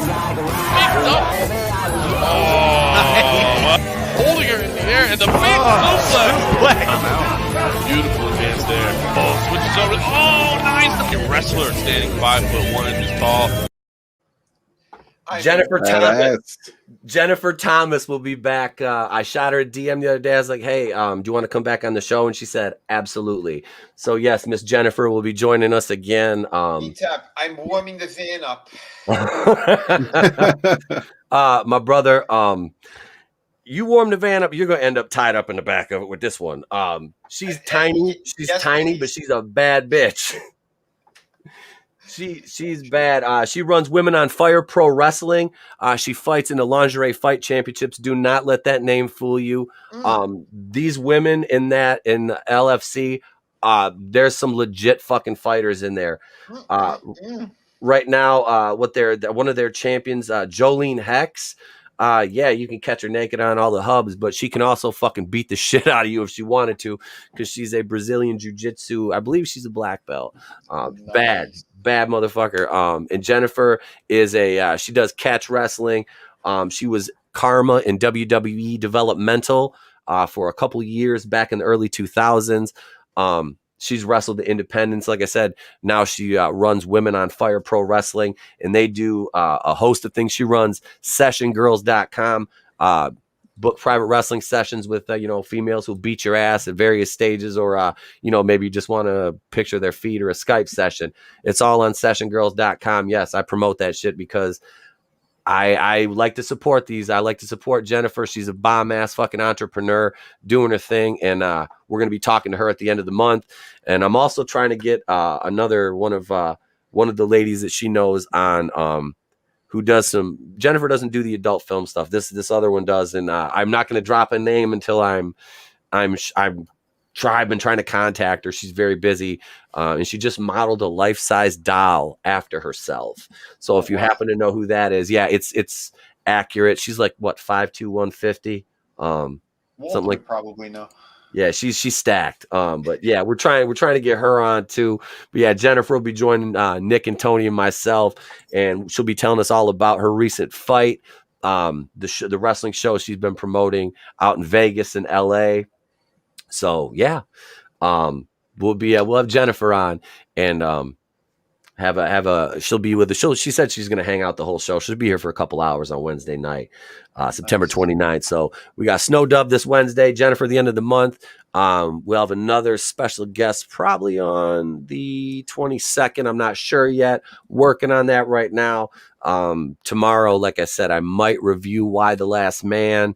That might be Wednesday. I don't know. I'm going to spend the day with my boy tomorrow, though. He was gone all weekend, and he'll be home sick tomorrow, so Dad's going to play Legos. But, yeah, you can catch me tomorrow night over on Rogue Entertainment on Supreme Heretics channel. Yeah. 6:30 over there, and then I will be on the Clown World Review with Tony and Vinnie and whoever else is going to drop in and talk wrestling with us, reviewing a few Nitros and Raws. The Raws are more difficult to get through at this point than the Nitros are. As much as it is Tony annoying that Lex Luger talks about sick and tired of messing with kids. I'd take that over the WWF product at this point, which has so few high spots. Frankie, I don't know how much the dolls are yet. I have not seen one. I have not seen. Draven's going to be on the show tomorrow. If you buy one of E-Top shirts, will be, yeah. I'll tell you who I'm trying to get on if somebody buys a shirt there. I'm incentivizing your purchases with information. I'm not saying I can be bought, but Open Airlock is thinking of doing a wrestling stream comparing. See, I couldn't even be. I've only seen a couple AEW matches. I did watch a couple of the women's matches the other day because honestly, I find them to be more technically. Some of them are more better technical wrestlers than the men because they have to work harder. Draven will be on tomorrow with us. Let's see, 6:45, 7 Eastern time. All right, over on Supreme Heretic. So yeah, I'll be over there for about almost an hour hanging out, and then I'll be over at Tony's. Watch your puff will smoke. Oh shit, chat, you guys rock. My voice is about to give out. We've been doing this for over 3 hours on a Monday. Bonus time for you guys. Look at extra almost hour, man, because I usually like to wrap between 2 and 2.5. So thank you, Tony, Red, and Vinny, for a wonderful evening. Always a pleasure. Yeah, thank you. We couldn't quit bitching about politics. Well, the opening segment of the show took like an hour and a half. Like it was, we're an hour into the show. It's like we should do one of the segments. It's like we're gonna talk about the Hawkeye trailer. Fucking Biden. And then the Murmur King was talked about. I'm gonna go watch an episode of Game of Thrones and go to bed. Well, we did have more laughs talking about that than we did that other that piece of shit Hawkeye anyway. Oh yeah, that show looks like shite. I mean, if Haley Steinfeld was going to get naked, I'd be down. But so thank you to everybody who was here. Nano Reaper was in the chat first this evening. Thank you, Nano. Another monster, manliness and motivation. Clone Geek, Frankie Knows, Glinzer, Nelson the Gentleman, Brutal Morningwood, the best name in YouTube. Superfan Adam Shawhan, My Sketchbook 340. Let's see, Parrothead, purveyor of memes. Author Stephen Walton, the Tree Storian, Tommy and the Guinea Pig Club, your Tree Storian, Jay Lee. I had to do it, Tommy. Sorry, bro. If you were here, I would have told you, like, do it. But yeah, do it. Thank you all, each and every one, for being here, man. Let the hate flow through you. You guys are fucking great. Tommy says it's bribing. It ain't Biden, it's bribing. I love it. My brother had a great one too. He says the Taliban, they opened up a brand new store over there and they were taking a photo in front of it. It was Trader Joe's. I saw that did you see that CNN reporter got flexed on by the Taliban? No. She was over there. What the fuck was she doing? She was saying, we don't know if they're friends or foes or whatever. And they kind of went by, they told her to move, like get off the sidewalk or some shit. Oh, was it that same one? There was one that said that, oh, they seem pretty friendly. Yeah, it was her. We don't know if they're friends or foes. They seem friends. It's like, oh my God, shut up, bitch. They're terrorists. You fucking Are they going to use her and leave her head in a box somewhere? Yeah. I have a feeling your head's going to be on a pike. And on that note, ladies and gentlemen, on that note for the evening, this has been episode number 169. And I'm going to play this one more time because after that, I have really no use for it. But I want to be wined and dined at 69. Metaphorically 69. Maybe. Until next time, I'm Temple Queen, and the place to be reviews. I've been here with all of yous. If I don't see you, have a great day, a pleasant tomorrow. I'll catch you on the next one. And remember, it's always better to burn out than fade away. Star-Lord, you toxic white male son of a bitch. Not Joe Biden. Star-Lord, Chris Pratt. Make the SJWs on Twitter say something. Make a donation to a church. Boom!